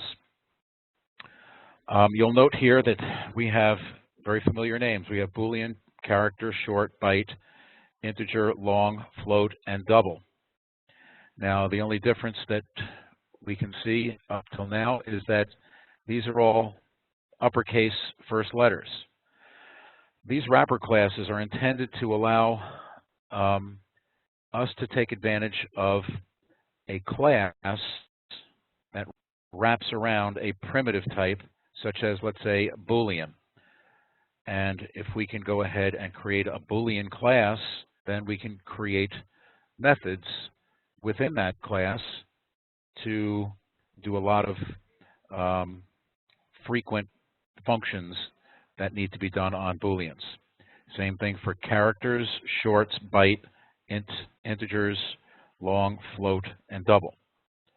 So all of these are considered wrapper classes, and they are intended to provide methods for the primitive types. The two that are used most frequently are the integer and the double classes. Those are wrapper classes. Here are the UML diagrams for those two classes. And you can go see down here, you've got a max value constant and a min value for the integer wrapper class. And you also have the constructors, and then you have byte value, short value, int value, long value, float value, double value, compared to toString. Then we have some static methods, value of, these are all overloaded methods, and parse int, which will return an integer. And then this one also allows you to pass it a string and a radix, which is a base. So if you wanted to change the base from base 10 to base 16, you could just put a comma and then 16, you will go ahead and change the base to get the value. Likewise, over here is the double class, and this pretty much mirrors the integer class. The integer class and the double class have constructors, and they have a max value and a min value, and they have many conversion methods, which come in very handy.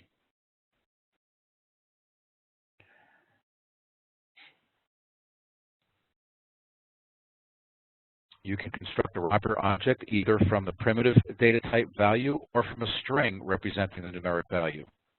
The constructors for integer and double are, and here's the two integer constructors, one that receives an int and another one that receives a string. Likewise, the double receives a double value or a string.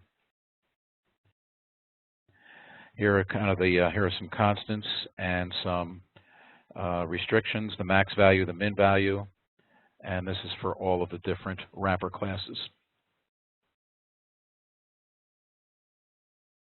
Most importantly, we're going to get into the conversion methods. Each numeric wrapper class implements the abstract methods double value, float value, int value, long value, and short value. These methods convert objects into primitive type values. There is a value of method contained within the numeric wrapper classes, which is used to pass a string representing the value, and it will convert it over into a value of an int or a double. Here's some examples down here where we have a string 12.4 that represents a double value, but it is a string. So if you use the value of method inside the double wrapper class, you can assign that into a double object of type double, and you can do the same thing for the integer wrapper class.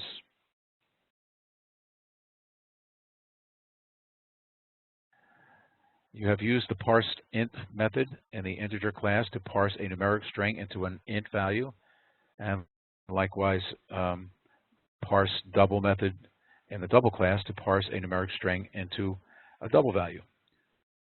Each numeric wrapper class has two overloaded parsing methods to parse a numeric string into an appropriate numeric value. I'm going to go over to NetBeans now, and unfortunately this is not running. But what I did was to take all of the examples in these slides and put it into a source file and then run it. Now, unfortunately, because of some strange reason, I can't seem to run anything in this version of NetBeans. We're just going to have to go through this.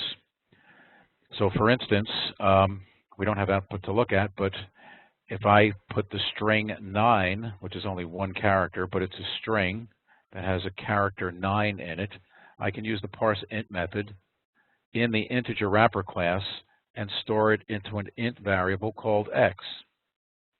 Then I could print it out. and it will print out the value 9 as to a character. Here's where we use the radix. So I am using the parseInt overloaded method, and in this case I am passing it a string which is A, but I'm changing the radix from base 10 to base 16. And then I assign that into x, which is of the type int up here. And when I print x equals the value of x, it's going to be at 10. Next, we have a parse double. I pass it a string of 5.23, and likewise, this method, the parse double method, will go ahead and store the 5.23 as a double value in the variable called C, and this prints it out. This also does the same thing, where you do a double value of 12.4, this string, and it will go ahead and put it into the double object of the type double, and likewise a string of 12 will be put into the integer object of the type integer class. Then to print those out, you would need to use the toString method from each of the double and the toString method from the integer classes in order to print out the values of those values in the object.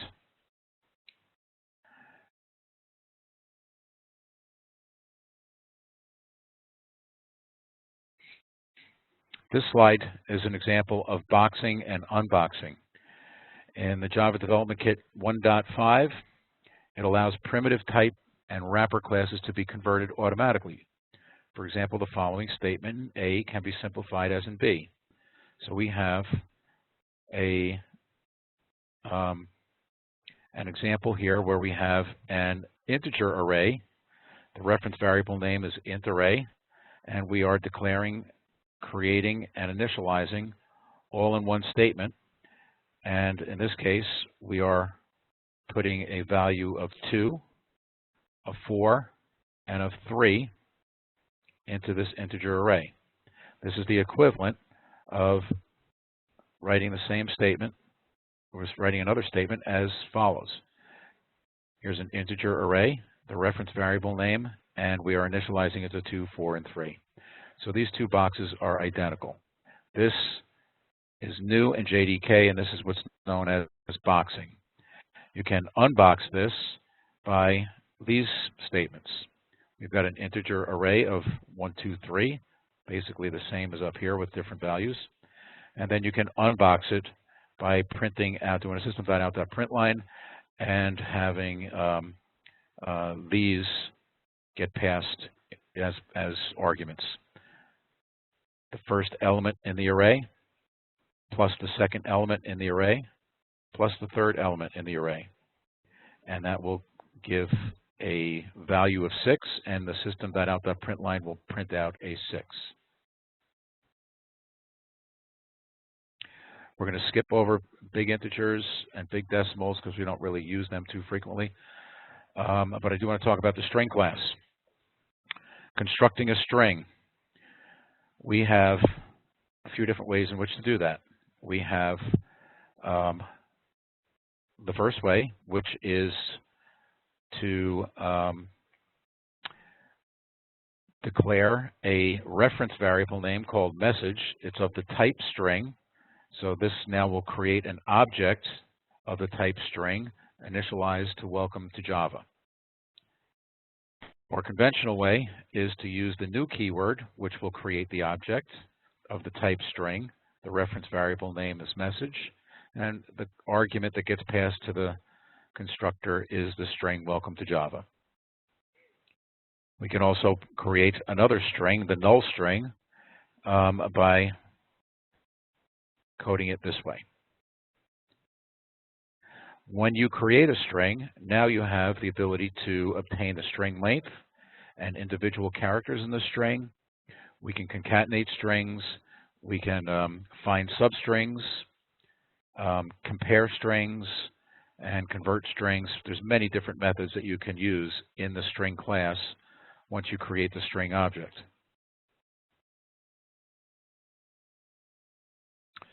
So here's the example where we have string message equals new string welcome to Java. That creates the object initialized to welcome to Java. There is a shorthand, which makes things a lot easier because we do use strings so frequently. And we just code it as string message equals welcome to Java. A string object is immutable.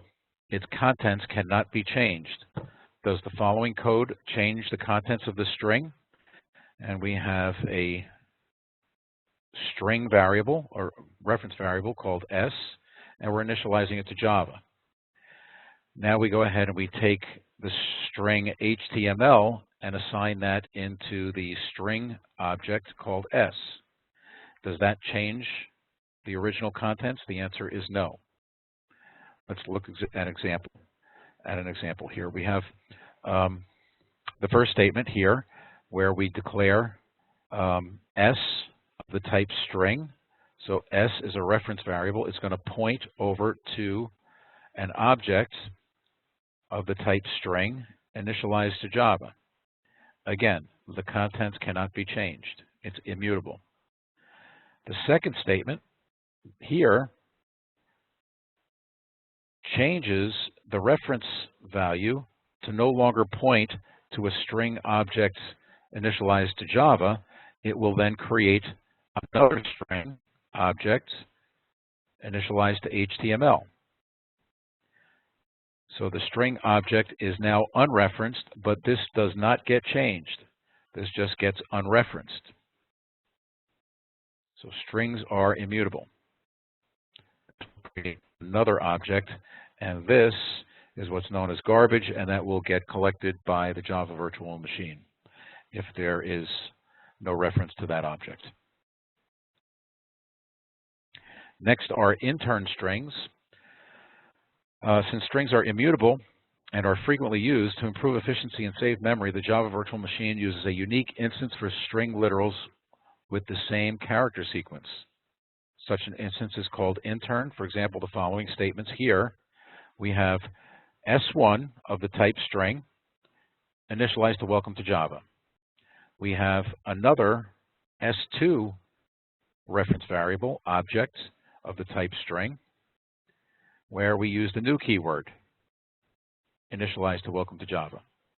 And the final is a third s3 object of the type string, and that is initialized to welcome to Java as well. What happens in these three occurrences, the first one, s1, points to the object, welcome to Java. Because s2 uses the new keyword, this will go ahead and create another object in storage. The reference variable points to a different object with the same character string, welcome to Java. S3, on the other hand, does not use the new keyword. It is of the type string, and it does have the exact same character sequence as S1. Since we're not using the new keyword, this now gets pointed, this is interned now, and S3 now has the same reference variable, the same pointer as S1. So when we print out S1 is equivalent to S2, S1 is equivalent to S2 is going to be false because it's not pointing to the same object. If we print out S1 equivalent to S3, and here's the code, the Boolean on that would be true because S1 and S3 have the same pointer, both pointing to the same object.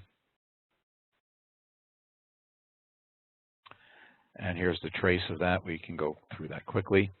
Replacing and splitting strings.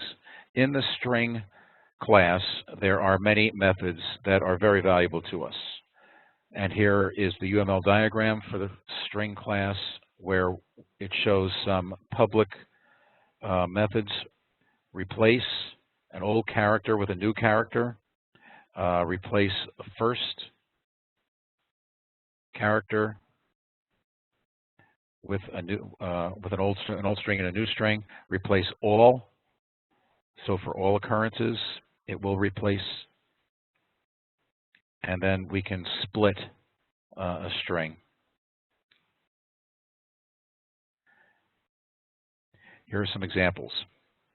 Welcome.replace E with uppercase A will return a new string that has the W, and then the E is replaced with an uppercase A, and then the last E is also replaced with an uppercase A. This is the replace first method in the string class, and this will replace the first E with AB, and you'll just get WABLCOME. This E is unchanged. Welcome.replace E with AB. Well, you'll see here every occurrence of E gets replaced with AB. And here we have the string welcome getting replacing the EL with the AB, returns a new string, WABCOME.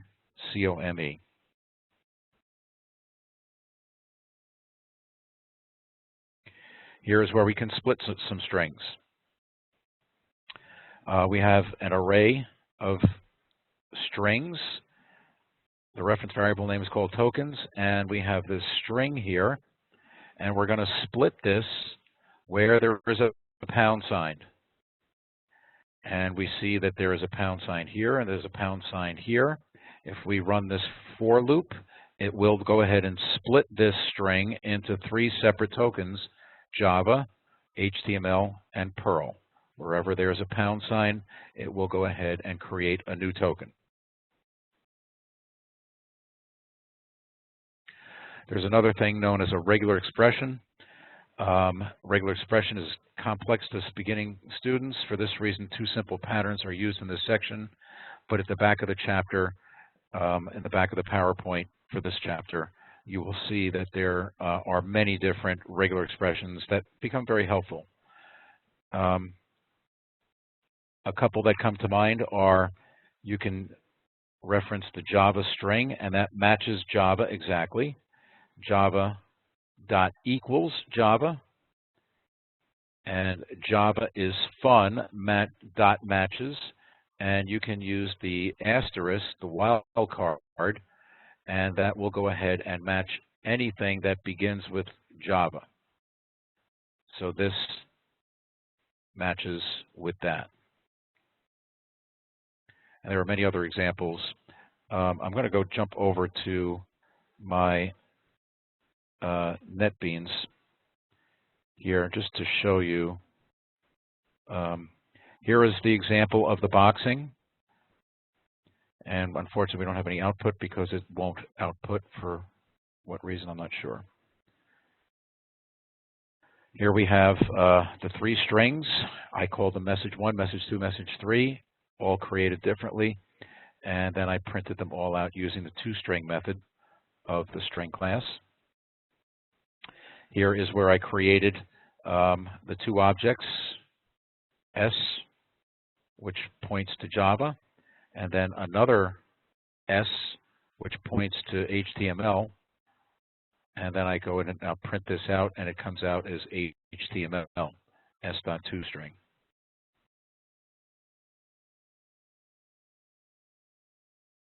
Here's where we're replacing. So I did an example.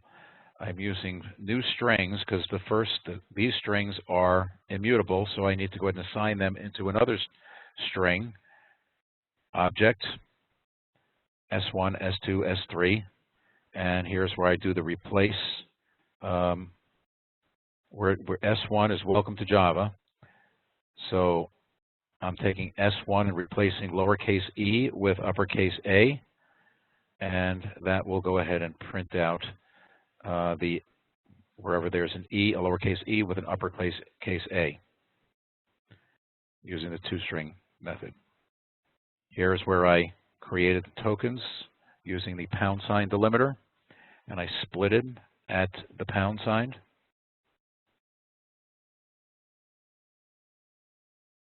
Here is string S5, Java is fun. S6 is Java is cool. And S5.matches Java, and that will be true. These are all true. There's another regular expression where you can go ahead and, rather than use the wildcard, which means anything after that, you can use a period. So I have S8 initialized to Java, and S8.matches J.V.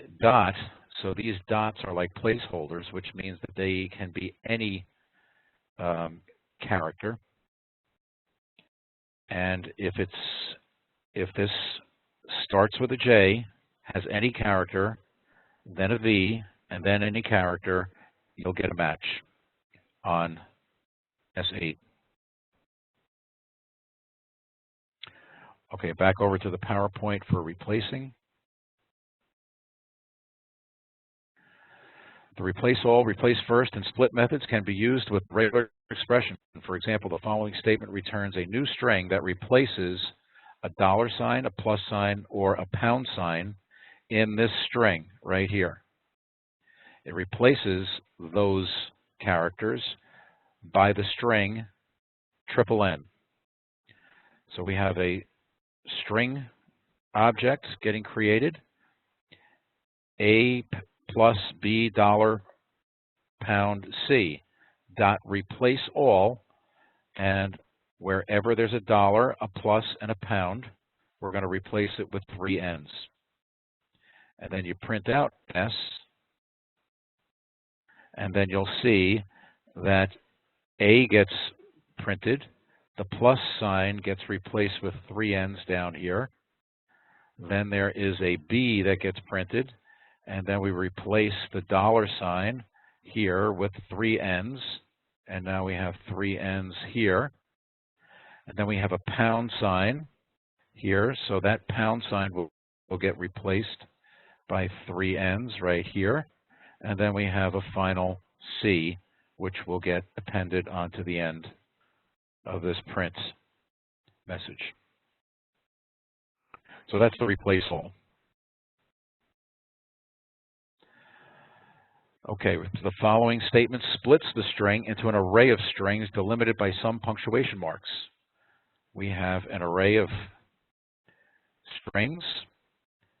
Its name is tokens, and it is this string right here. And we're going to split this string wherever there is a period, a comma, a colon, a semicolon, or a question mark.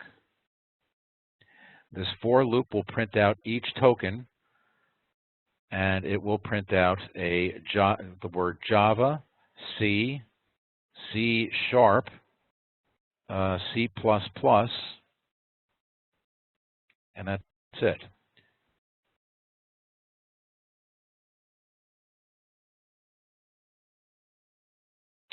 The string class provides several static value of methods for converting a character, an array of characters, and numeric values to strings. These methods have the same name, value of, with different argument types: char, an array of chars, double, long, int, and float. For example, to convert a double value to a string, use string.valueof 5.44. The return value is a string. String consists of the 5, the period, the 4, and the 4. Let's go back over to here to see if there were any. Here's where we replaced all of these string delimiters.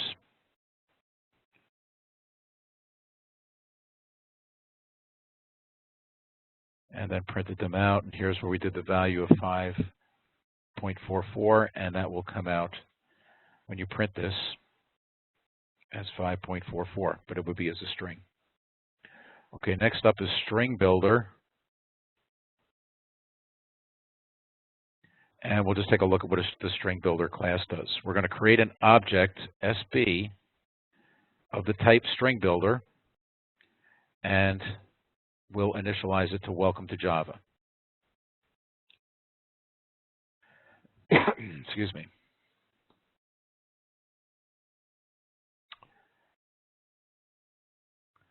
Let's see, what are we doing first? So I've commented all of these out. The first thing that I'm going to do is do string builder.replace or sb.replace. We have to reference the reference variable name to reference this object, the SB string builder object, and we're replacing, and the arguments here, 1115 HTML, will replace the Java piece, and up here it will now be replaced with welcome to HTML. Unfortunately, I can't print that out down there for you to see it. I do have comments here, so it says changes the builder to welcome to HTML. So in this case, the string builder and the string buffer are pretty parallel, but the string builder class allows you to go ahead and make what look to be changes to this string. So I changed it from welcome to Java to welcome to HTML. I can also now, on this SB object, set character at the first character to lowercase w, and then this will go ahead and change the uppercase to a lowercase w in the output.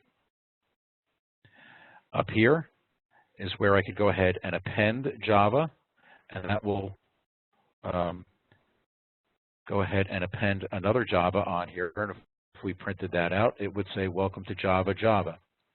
And here is the insert, where you can insert at position 11, and the output will then say welcome to HTML and Java. Here's where we can delete. Position 8 changes the builder to welcome Java, so we remove the TO blank, and then this SP delete character at position 8 changes the builder to welcome O Java, so it deletes the T. The reverse will reverse the letters, and it will change it to that welcome to Java backwards.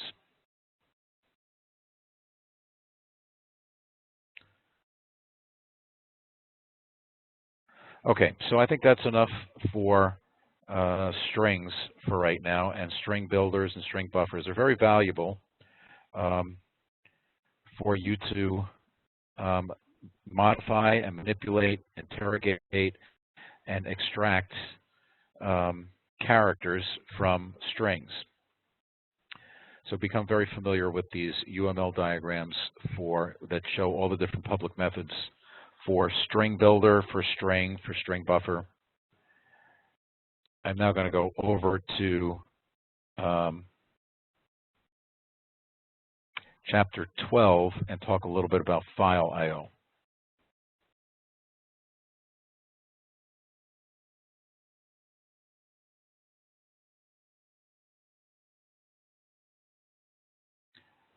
I think that's around 50 something or other.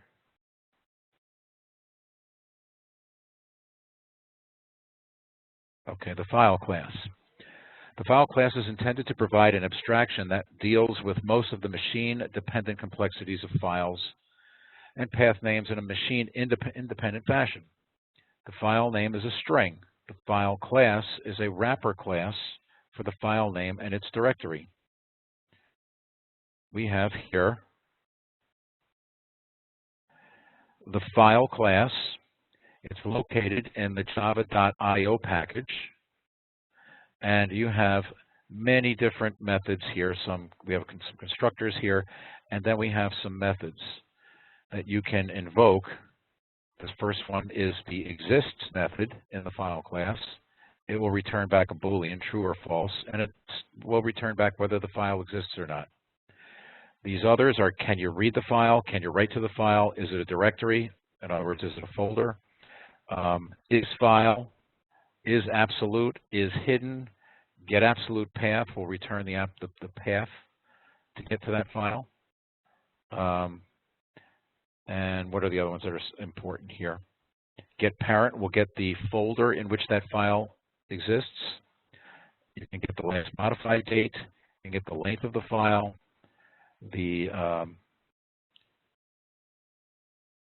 Here's where you can make a directory. So there are many different methods available to you in the file class to interrogate to see information about a particular file. All right, let's look at test file class.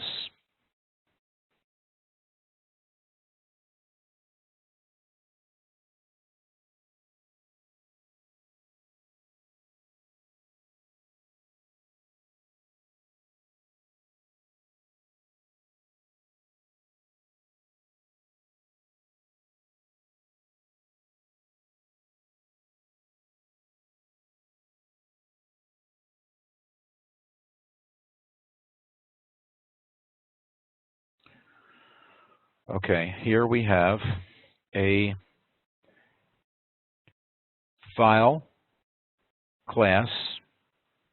I am doing the explicit. I'm not using the import statement, so I have to explicitly type in java.io to get the path to the file class, and I have an object, a variable name, file. I'm going to create a new object of the type file, and the argument that gets passed is the name of the file, scores.txt. I'm going to look over here, and let's go to my files. And right here, I have a file called scores.txt. Scores.txt has two records, John T. Smith with a score of 90 and Eric K. Jones with a score of 85.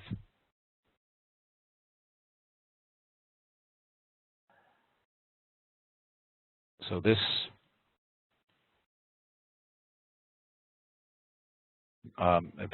statement right here now allows me to look at this scores.txt file, and I can now ask the question, does the file exist?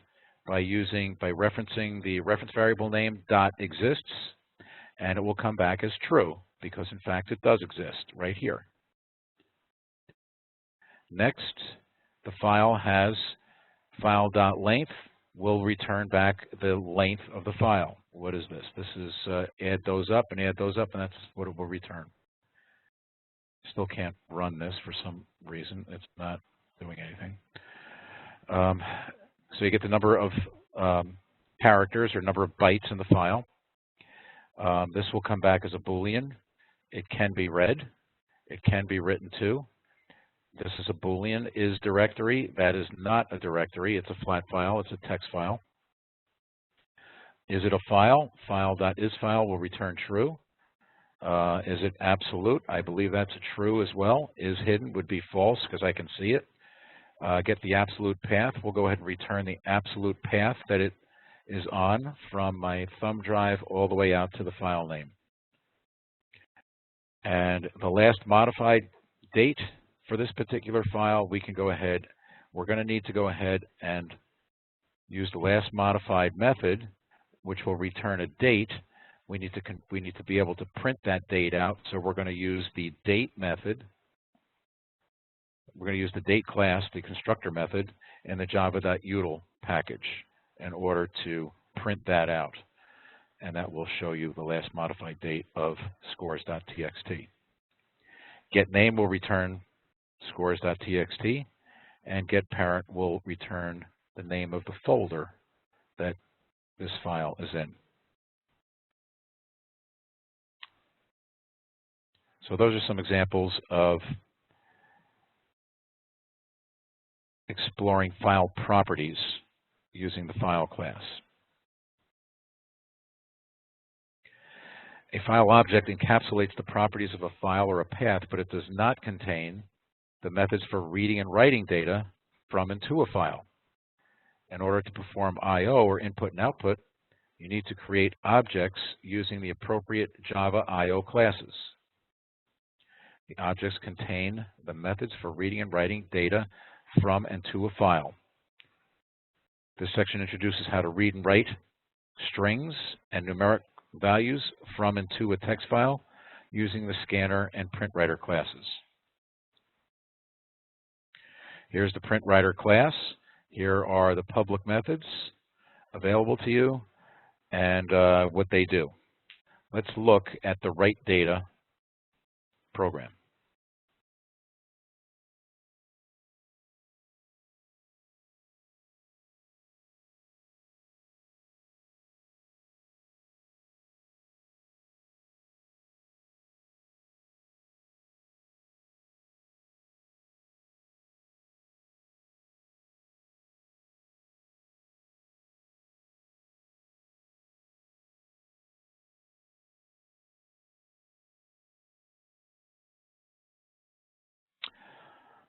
Okay, since I cannot run this, let's see what this program does. It's called write data. I have a main method, and the first thing that I'm going to do is create an object of the type file. Its reference variable name is dir, and I am passing it the testdir directory name. Now over here in files, I have a testdir directory. And inside that directory, I have scores.txt. This one's a little different. It has two records. The first one is John T. Smith with 100 and Eric K. Jones with a 99. So I create the directory. Now I've already created it, so it exists. If dir exists, then I say directory already exists and exit with a return code of 0. So in order for me to get past this, I would have to come here and right-click and delete this directory. I don't want to do it now because I can't generate another one. But that will delete the directory as well as the scores.txt file. So let's assume for the moment that the directory did not exist. Then we are down here and we're going to make a directory. So we type in dir.makeDirectory, and that will create the directory up here. Next, I want to go ahead and use the file class, and we're going to use the reference variable name file, and the parameter, the argument that I'm passing to it is testdir/scores.txt. Now we're looking to see if this file exists. It does exist. It's right here. If the file exists, we're going to put out the file already exists and end the program with a return code 0. So in order for me to get rid of that, I'd have to come over here, right-click on it, and delete it. I'm not going to do it because I can't recreate it. So I will assume that both of these are gone, and we don't have a testdir and we don't have a scores.txt. If that is the case, then I want to write to the output file. So I'm going to use the print writer class in the java.io package. And the reference variable name, the object's name, is output. And I'm going to pass it the file object. Now I have an output object in which I can use the print method and the print line method to print John T. Smith, and then 100 after that. There's a space in between. The ln print line will now eject down to another line. Now this is not going to the console. This is going to the file. The file that we, the object of the type file that will eventually get put right here. I put another record out on a new line, Eric K. Jones, and Eric's score is of value 99. And that now will go ahead and put the second record to that object. Then when we close the object, the output object, we close the file, and now this file appears in this testdir directory because of this argument that we passed to the file object. And then when this, it would say build successful, and then I could go ahead and look and see that there is a tester and there's a scores.txt, and the file was created. So there's an example of writing a file, writing a folder or a directory, and then writing a file inside that directory. Up front, we just check to make sure they don't exist before we do that. So there's your write data example.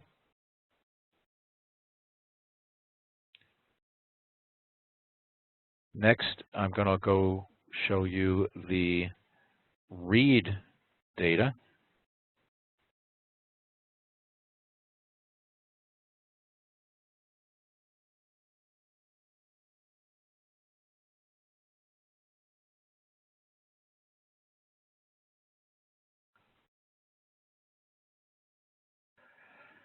And if we look at the file structure, you'll see that we have scores.txt right inside the read data outermost folder. Opening this up, you see we have two scores. We have John Q. Adams with his 95 and Thomas A. Edison with a 97. Now we want to go ahead and read data. So we're going to use the file class. The reference variable name is file, and we are passing it the string scores.txt. This the scores.txt file needs to be created. It needs to be created beforehand. And now we're going to go ahead and use scanner input on this file. And now we're going to read this file, scores.txt. And we can use the next method from the string class. I'm sorry, the next method is from the scanner class. And store that or assign that into a variable called first name. It's of the type string. So in this case, I've taken John from John Q. Adams and put that into first name. The next method in the scanner class will now allow me to go ahead and put, what was that, John Q into the middle initial. And then input.next puts John Q. Adams into the last name. Now I need to declare an int variable called score to receive the next value. The next int method will take that score. John Q. Adams score is 95, and that will now get put into the score variable. And I can print out system.out.println, first name, blank, middle initial, blank, last name, blank, score. And if I could run it, it would go ahead and print that out to the console. And this will loop twice for as long as I have data. It now goes and reads Thomas A. Edison and prints that out. And then it will no longer, this will be false. And I now close the file with the input.close method. And that allows other jobs to have access to that scores.txt file. Remember to close your files, otherwise they will not be attainable by any other jobs. Okay, so that's read data. We stepped through write data and read data.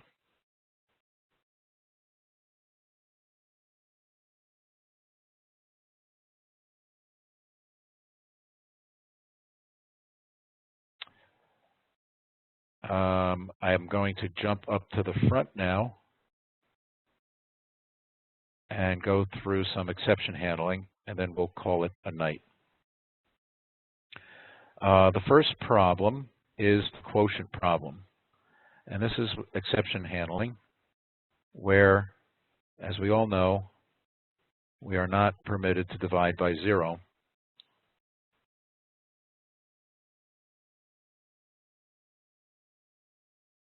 Oops.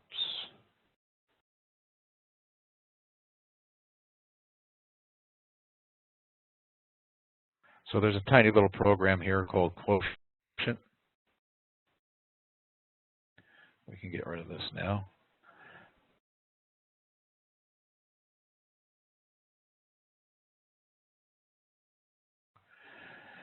And all this main method does is it invokes the scanner, asks for 2 integers. We store the first integer in number 1 and the second integer in number 2.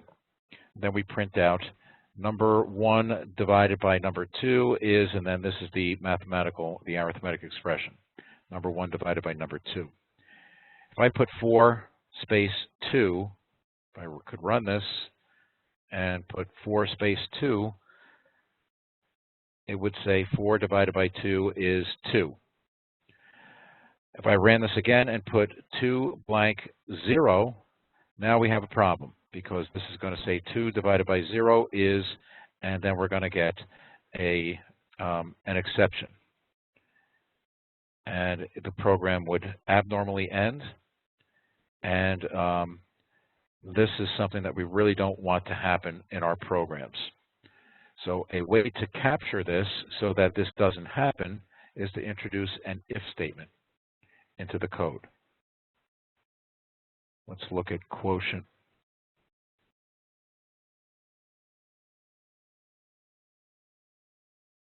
With if.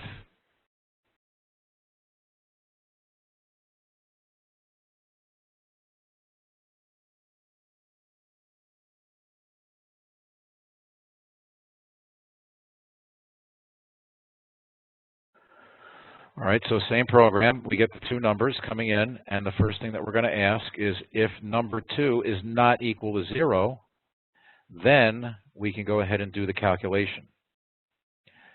This prevents doing a calculation where there's a 0 in the denominator. If number 2 is not equal to 0, do the calculation. Else, well, then number 2 is 0, and we're not going to do a division by 0. We're going to write something out that says we cannot do that. So that's a possible solution. Another solution would be to introduce a method.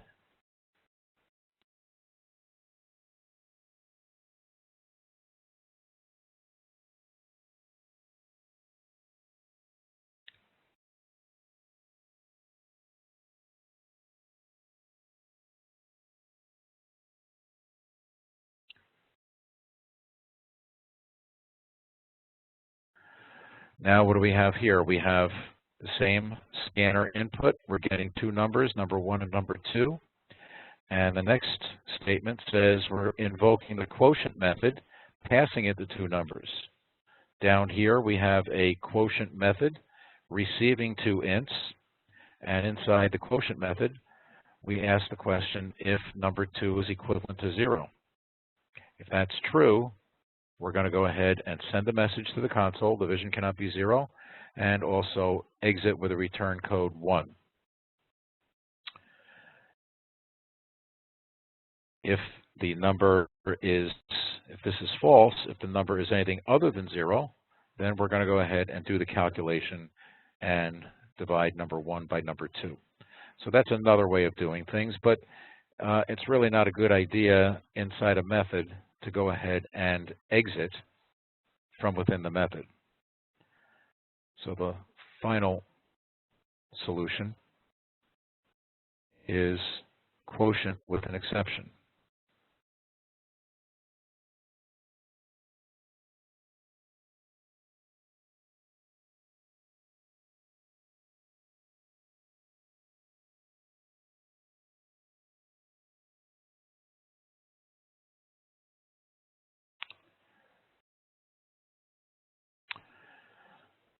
In our main method, we have the same code, getting the same integers, and here we introduce a try catch block. And what we do is we surround the code where there could be a possible exception, where we have a division by zero exception.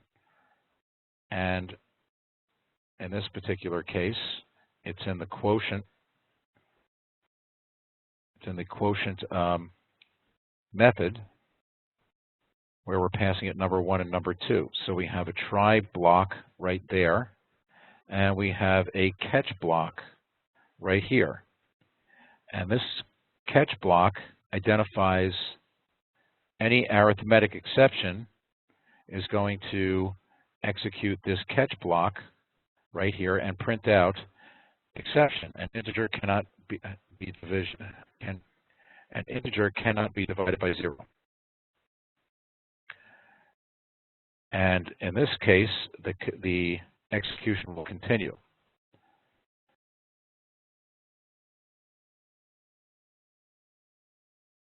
So in here, let's step through inside. So let's step through the code now. We're going to come down and assign, let's say, 2 goes into number 1 and 0 goes into number 2. We're going to go ahead and now invoke the quotient method, passing it number 1 and number 2. That's 2 and 0. Down here in the quotient method, number 1 is 2 and number 2 is 0. And if number 2 is equivalent to 0, that's true. We now throw an exception. Throw new arithmetic exception. The argument is division cannot be 0. And this throw new arithmetic exception will come up to this catch block. It's almost like a method call. And because this is an arithmetic exception, we are now going to go ahead and print out to the console exception, an integer cannot be divided by 0.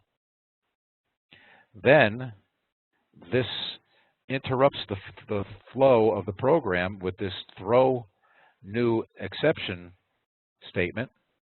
And now we execute the catch, and then we drop through and we print out the execution continues. So this has captured a division by 0 and put a message out that says exception, an integer cannot be divided by 0, and then it allows you to still keep on processing. The program does not abnormally end or abent. So you can code your solutions this way, and you can continue on processing if somebody happened to put in a 0 in the denominator. Okay, I think I want to stop right there. That's probably a good stopping point. We've covered wrapper classes. We've covered file I/O, reading data, and writing data, and also some exception handling overview. Does anybody have any questions on what we've covered up till now? I have Michael Shiro on at this point. Michael, do you have any questions? Yeah, I was about to say, so you meant to say the directory creates a folder in the file section, am I correct? The directory, are we talking about file I/O now? Could have been like that, yeah, that's what you said in the read write data thing. All right, let me go back to the programs.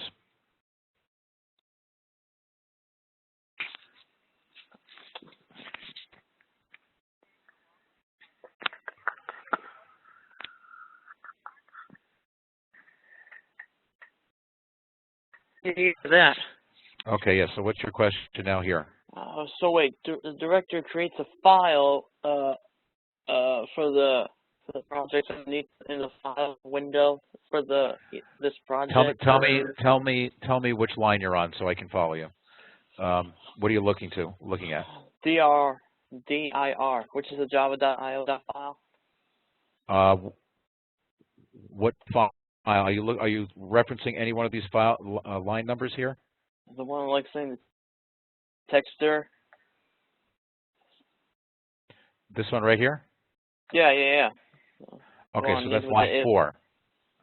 Okay, so what's your question? Line 5. Okay, all right. So what we're doing is we're creating an object all right, of the type file.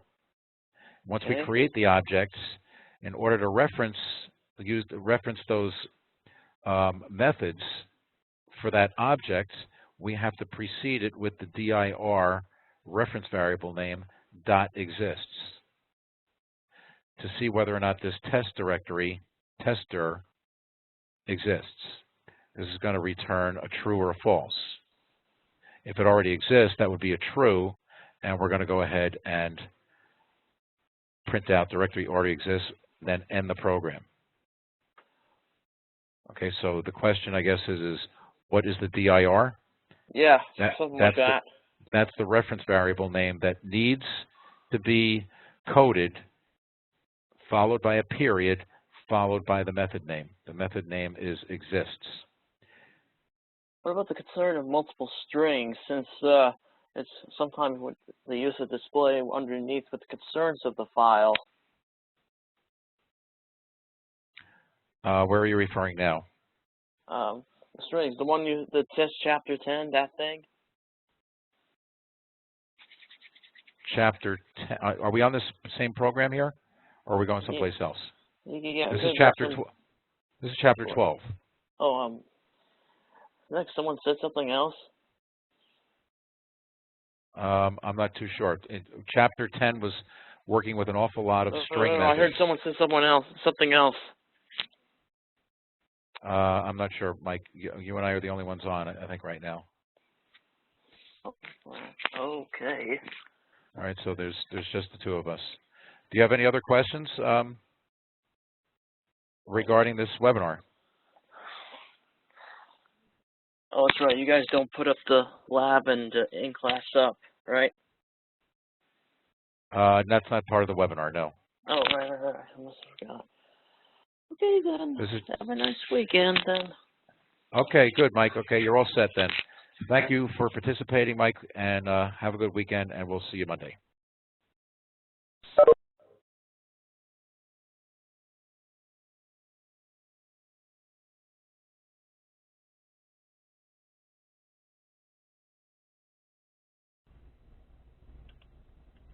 This WebEx service includes a feature that allows audio and any documents or materials exchanged or viewed during the session to be recorded.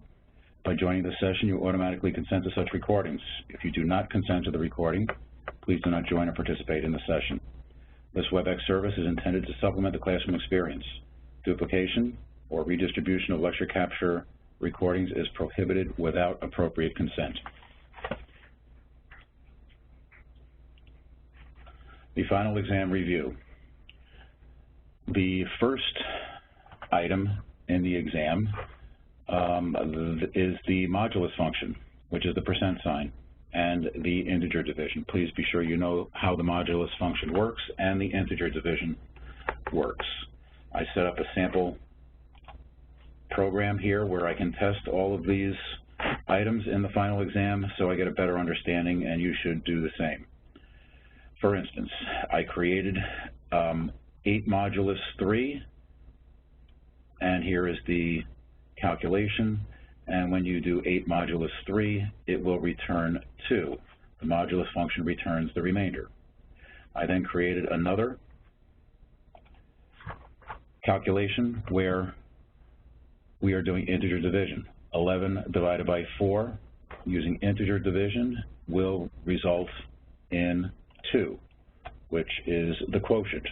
So understand that the modulus function returns the remainder, and integer division returns the quotient. Number 2, know the results of arithmetic operations on mixed data types. For example, int, double, and long. Int are 4-byte integers, double are 8-byte floating point or decimal numbers, and a long data type would be a very large integer, 8 bytes. Examples of using these would be here, for instance, where I set up a variable called x of the type int initialized to 5. Then I have y, which is a variable of type double, and I initialize it to some arbitrary number, 10.72. Now, when I want to multiply those two together, I will go ahead and get the result, x times y, and the result is of type double, 53.6. So understand that when you multiply a double and an int, you will get type widening, and it will be permitted, and the result will be of the type double. I then created a long variable, z, and initialized it to a very large integer. And then when I multiply y times z, y being a double times a long is going to produce a double as well. The product of a double and a long is going to be a double.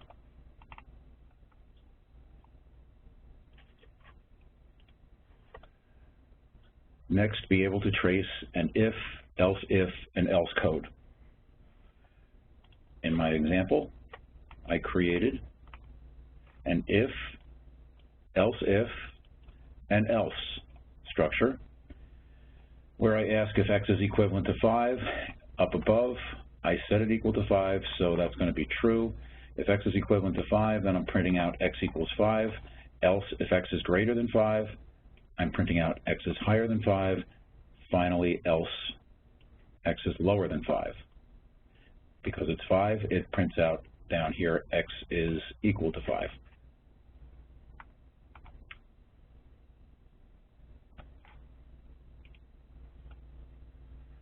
Know your arithmetic operators, your relational or comparison operators, and your logical operators. The arithmetic operators are the plus, minus, forward slash, and asterisk for addition, subtraction, division, and multiplication. And the relational operators or comparison operators are less than or equal to, greater than or equal to, not equal, and the equivalency operator.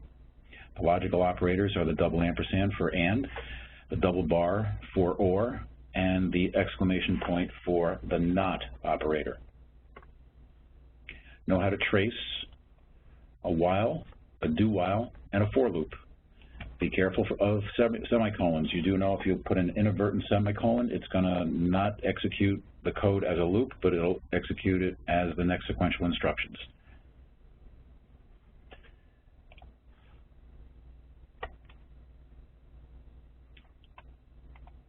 Here we have an example of using the logical operators, and I am saying if x is equivalent to 5, x is equivalent to 5, I set it to 5 up above, so that's going to be a true. A true ANDed with another comparison, y equivalent to 10.72. Y above is equal to 10.72, so I now have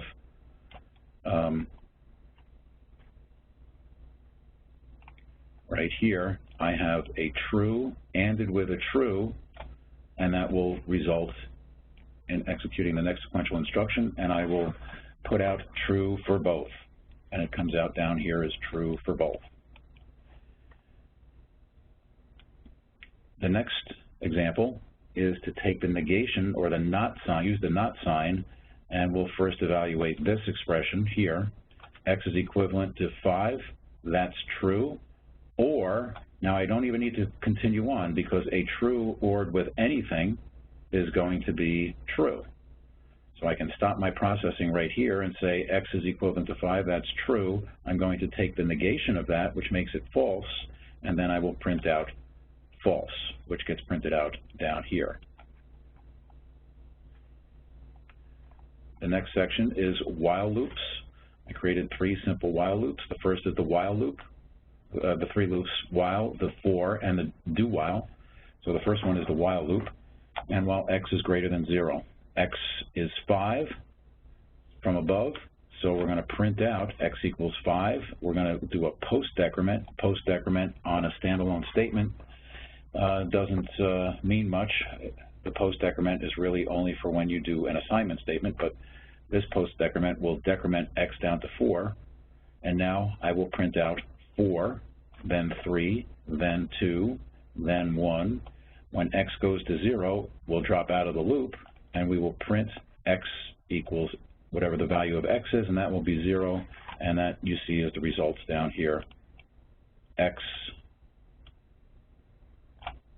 going down to 1, and then x equaling 0 from this statement right here.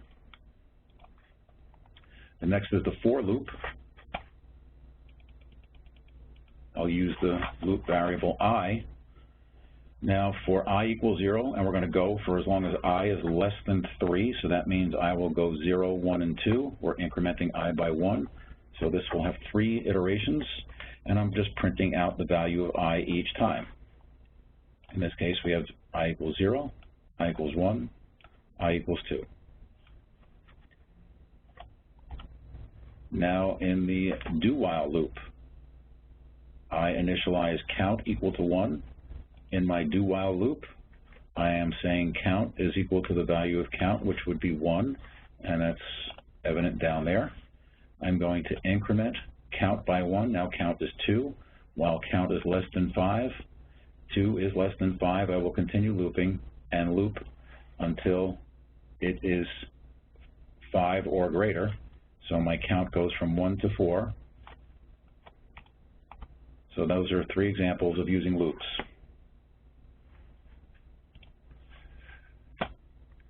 No shortcut notations. The plus equals and the pre and post increment operators. The plus equals would say, for instance, here, I have set x equal to 10, and in the statement x plus equals 2 is the equivalent of saying x equals x plus 2.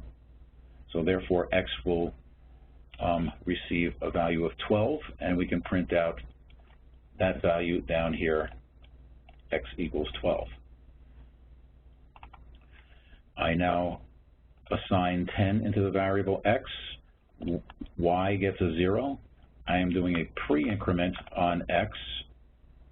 So that means x, which is 10, I'm going to bump that to 11, and then assign 11 into y. The pre-increment on x is going to be x, and y is equal to y. So x will wind up being 11. X is an int variable, so that would be 11, and the y variable is going to be 11.0. Y being a double, it will come out as 11.0. That's using the pre-increment. The post-increment, I'm going to set x equal to 10, y equal to 0, and now I'm going to do a post-increment on x.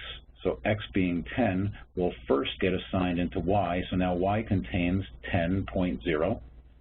And now we're going to increment x to be 11. And I print both out, and you'll see x will wind up being 11, and y will be 10.0. So those are 2 examples of using pre-increment and post-increment. Know the math methods. For example, the math.floor method of 2.7. If you keep in mind that these methods, for instance, the floor method, if you can think of 2.7 on a vertical scale, well, the floor would be where it would fall down to. So if we take math.floor of 2.7, that should drop down to 2.0. It gets tricky with negative numbers because if you have negative 2.7 and you do the math.floor on negative numbers, it goes down to the next largest absolute value, which would be negative 3.0. To demonstrate that, I created this right here, where I have floor result as a double, and we're taking the floor method from the math class on 2.7, and as you can see, when we print the floor result, it's going to come down to 2.0 on the positive side, and now I'm going to do floor result 2 on floor on negative 2.7, and then print out floor result 2, and you'll see that it goes to negative 3. Know how to declare arrays and how many elements are in an array. Knowing how to declare an array, well, here's an example over here where I declared an array of integers. I called it A. I'm boxing, so I'm using 10, 20, 30, so element 0, 1, 2 are 10, 20, 30. And I'll do a quick for loop to print them out. For my loop control variable is I, and I'm going from 0 to for as long as it's less than the array length, I'm incrementing my loop control variable. So I will go for 0, 1, and 2, and I will print out 10, 20, and 30. And here is where it gets printed out.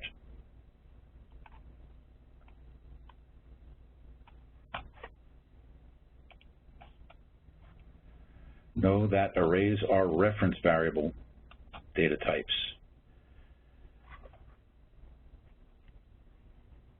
Know how to trace arrays and loops with reference variables, where we set array 1 equal to array 2. Know results when the primitive data type variables are not initialized, for example, ints. So when you are declaring a local variable inside a method, you need to make sure that you initialize that local variable to some value. You will not be able to do it, otherwise you'll get, if you do not do it, you will get a compile error. Know that constructor methods create an object. Know that compile errors occur when arithmetic operations are done on uninitialized variables. Know the compare to ignore case method. Now we're working with, we'll look at some strings here. I've declared two strings, S1, initialized to Java. And I have another string, S2, initialized to Lava. Notice that the first two characters are a difference of 2. J is 2 less than L. So when I do a S1 for the Java and I'm comparing it to S2 and I'm ignoring the case using the compare to ignore case method, it's going to return back a -2, which is the difference between either case, doesn't matter if it's the lower or uppercase, between J and L. So that will yield a -2. There's another method, the substring method, where I am referencing the S1 object and invoking the substring method of S1. I'm starting at element 0 and going for a length of 2, so that will print out the first two characters in S1, which would be the J and the A. And down here is the result. Next is string buffer. I'm using the string buffer class to create a string buffer object. The reference variable name is SB1, and I am initializing it to HTML. Now I can use the append method to append the character 5 on top of SB1, or to the end of SB1. When I print that out, it comes out as HTML5. I'll use the substring method on SB1, and this says we're going to start at element 1 and go up to, but not including, element 4. This will print out the second element in this string, so it's going to be the TML, and it will print out TML down here. 0, 3, using the substring, starts at element 0, goes up to, but not including, element 3, and we will now print out HTM right here of this string. Now I'm going to append onto the SB1 object, the string buffer object. We're going to append a blank followed by and CSS3.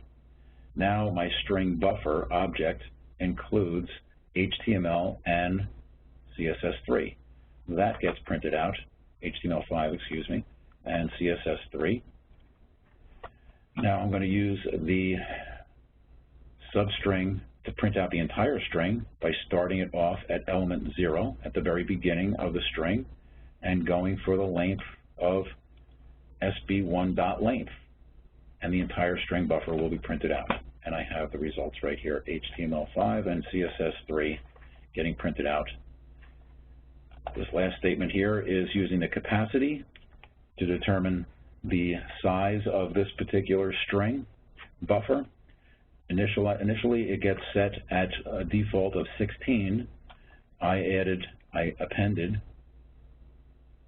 HTML, which now makes this string SB1 capacity equal to 20. and that's what gets printed out here. Next is the string builder class, which essentially parallels the string buffer class. The only difference between the two has to do with task concurrence, which we're not going to get into in this semester, but for all intent and purposes, you can use either one, the string builder or the string buffer, and they have identical methods. So I basically took the results of, I took all of this and I copied it down here and changed it to string builder, and I had the object called SB2, and I set the capacity to be 100. Now I can go ahead and append onto my null string that has a string builder buffer area of 100. I can add Java in there and append script on there. And now when I print out these two statements, I get Java and then I get JavaScript, the two appended strings. Next is substring 1, 4. This will start at element 1 and go up to but not including element 4. So now we're printing out AVA, not element 0, but the second, third, and fourth. So it's AVA for this particular substring. These arguments, 0, 3, would print out JAV.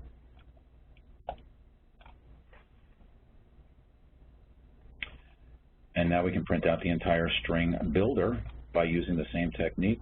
Substring 0, start at the beginning and go all the way to the end, and this will print out JavaScript. And I print out here SB2's capacity at 100. So that's string builder and string buffer.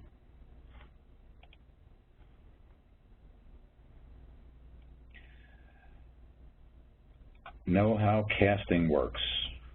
I have an example right here.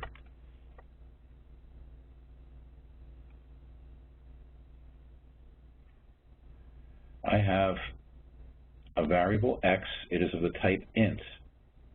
Up above, it was set to be 11. So I've got an integer for 11 in x, and y, which is a double, that has in it 11.0.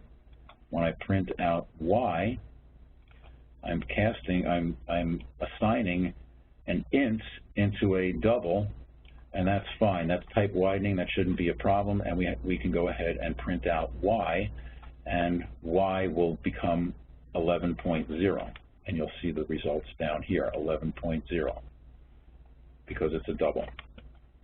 Now I have y, which is 11.0. I'm going to cast it to an integer and then assign it over into the variable x, which is of type int, and now x will retain an integer of 11, and that gets printed out right here.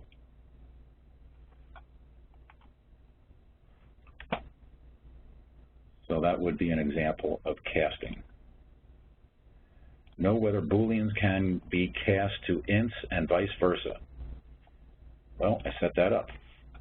I have a flag. Let's remove these comments. And you're going to see we have problems. The problem is,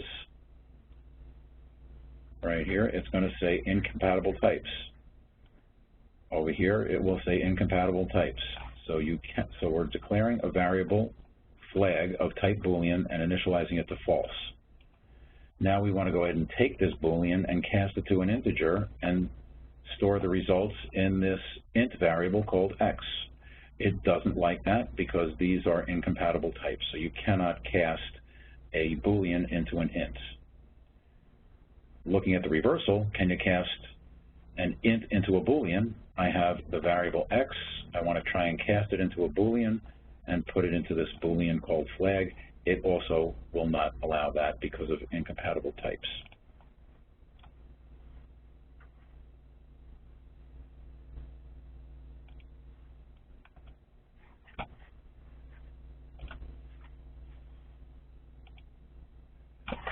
All right, now know what method overloading is and method signatures.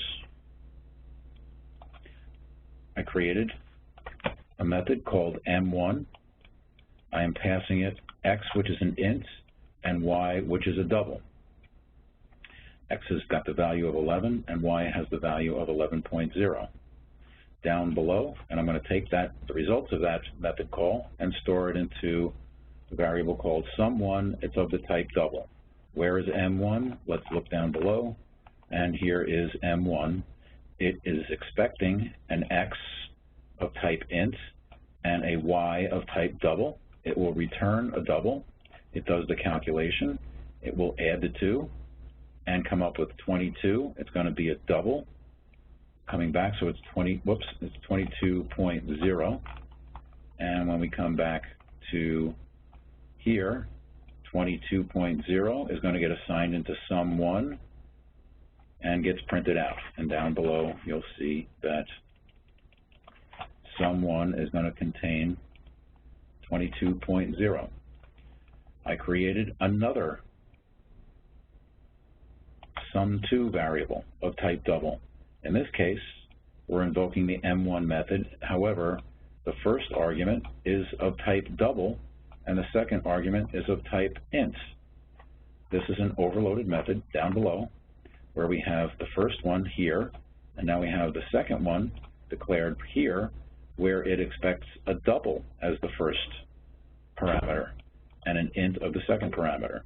Does the same calculation, returns 22.0, back up to the printout statement, and we're going to print out sum2 is equal to 22.0 as well. So here's an example of overloading the M1 method to handle an int and a double and an int. We are declaring an array of integers called A1. We're boxing 1, 2, and 3, so the first three elements are 1, 2, and 3. Now I'm going to invoke the testing array method on this array. So I'm passing an array. And we know when we pass arrays, we're passing a reference variable, which means whatever gets done in the called to method is going to have an effect upon this array. So A1 gets passed to testing array. Coming down below here, we see testing array. It receives an array of integers, and inside this method, we will refer to it as A2. And in this case, we're assigning 4, 5, and 6 into the corresponding elements. And now we come back to the next sequential instruction, and for A1, which had 1, 2, and 3, because we passed it by reference, the A2 array is now going to be pointing to the same A1 array and changing 1, 2, and 3 to now show 4, 5, and 6. Printing that out, you're going to see down below, array 1 sub 0 is 4, A1 sub 1 is 5, and A1 sub 2 is 6. So the original array did get changed when you pass an array as an argument to a method.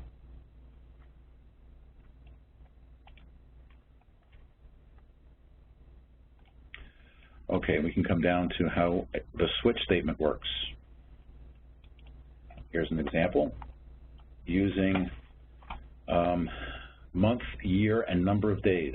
And I'm going to set the month to be equal to February, the year equal to 2000, and I'll initialize the number of days to be 0. I'm going to switch on month. Month is of an int type, so we can use the switch statement. And wherever we have a month that's 1, 3, 5, 7, 8, 10, or 12, we're going to assign the number of days to be 31, because those are the months that have 31 days. Don't forget the break statement. For cases 4, 6, 9, and 11, well, those are the months that have 30 days. So we'll assign 30 into the variable num days. Again, don't forget the break statement. In the case of February, we have to determine whether it's a leap year or not.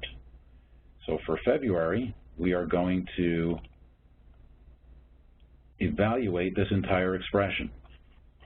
and we will go ahead and do this one first, and we're going to go ahead and look at year modulus 4 equivalent to 0. Year, which is 2000, modulus 4 is going to return the remainder of 0, so this expression is true, ANDed with, this is a not expression, so we're going to take the negation of whatever's in here. So this first expression is true, ANDed with year modulus 100 equivalent to 0. So this is true. 2000 modulus 100 is 0. The remainder is 0. So I'm going to take the negation of that and make that go from true to false. And this is a true ANDed with a false is an overall false. However, I do have another OR statement, another OR operator here, and now I have to evaluate this. And year modulus 400 equivalent to 0 is going to be 0. There is a 0 remainder. So I've got a false ORed with a true. This will be an overall true. So we execute this statement, and that tells us that the number of days for February in the year 2000 is 29. If it's false, it comes back and says it's not a leap year, and therefore the number of days is 28. Again, don't forget the break statement, and also don't forget the default. In the event you receive an invalid month, your code can handle that. If it's not 1 through 12, we're going to issue an invalid month message and break out of the switch statement.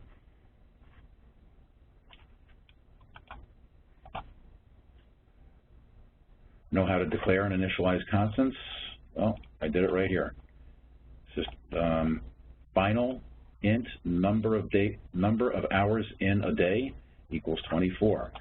By the usage of this final keyword, I am declaring this int constant called number of hours in a day, and I'm setting it equal to 24. That means that this area in storage cannot be changed to anything other than 24. 24 is a constant. The naming convention is to use all uppercase characters, and where there is a break in word, you are to separate the words with underscores.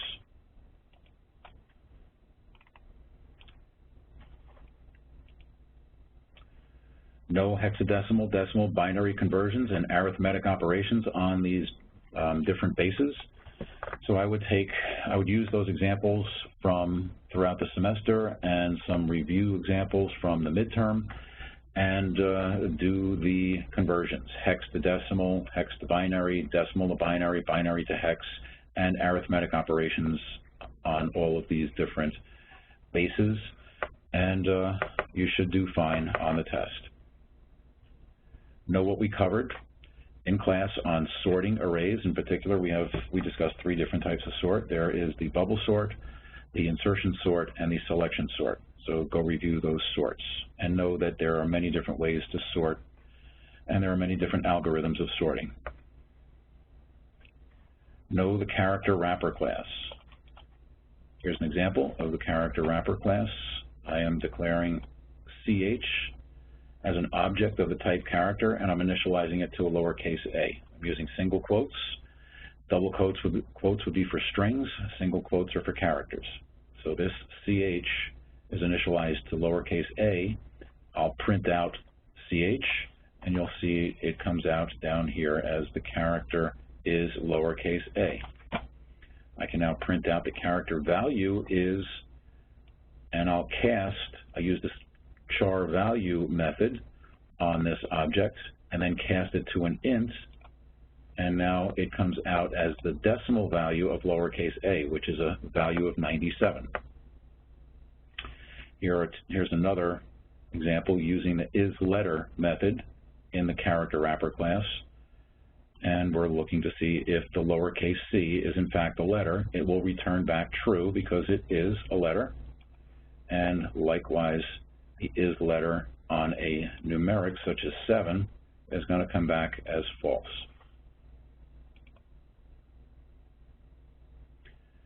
Okay, knowing the difference between passing arguments to methods by reference and by values, again, knowing that the reference Passing by reference is going to change the original object, and by values, passing by values will make a copy of the primitive type value, and that primitive type value will remain intact no matter what occurs in the call method.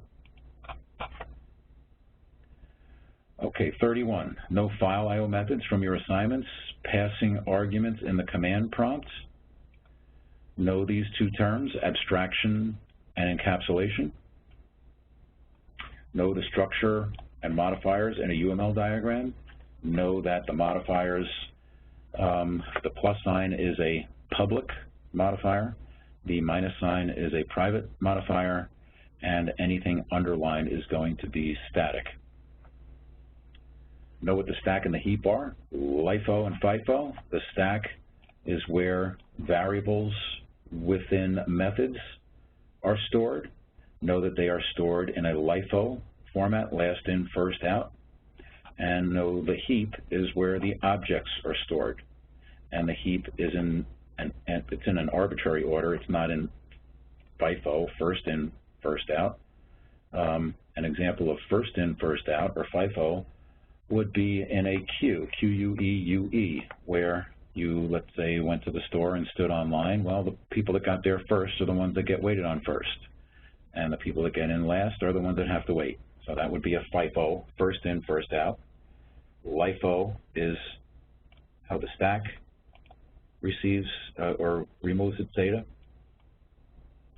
Know that strings are immutable. Strings cannot be changed. Know the string builder methods, the string buffer methods are basically the same, and know that you can make modifications using the buffer or builder using those methods. And lastly, know the scanner and print writer classes for file I/O.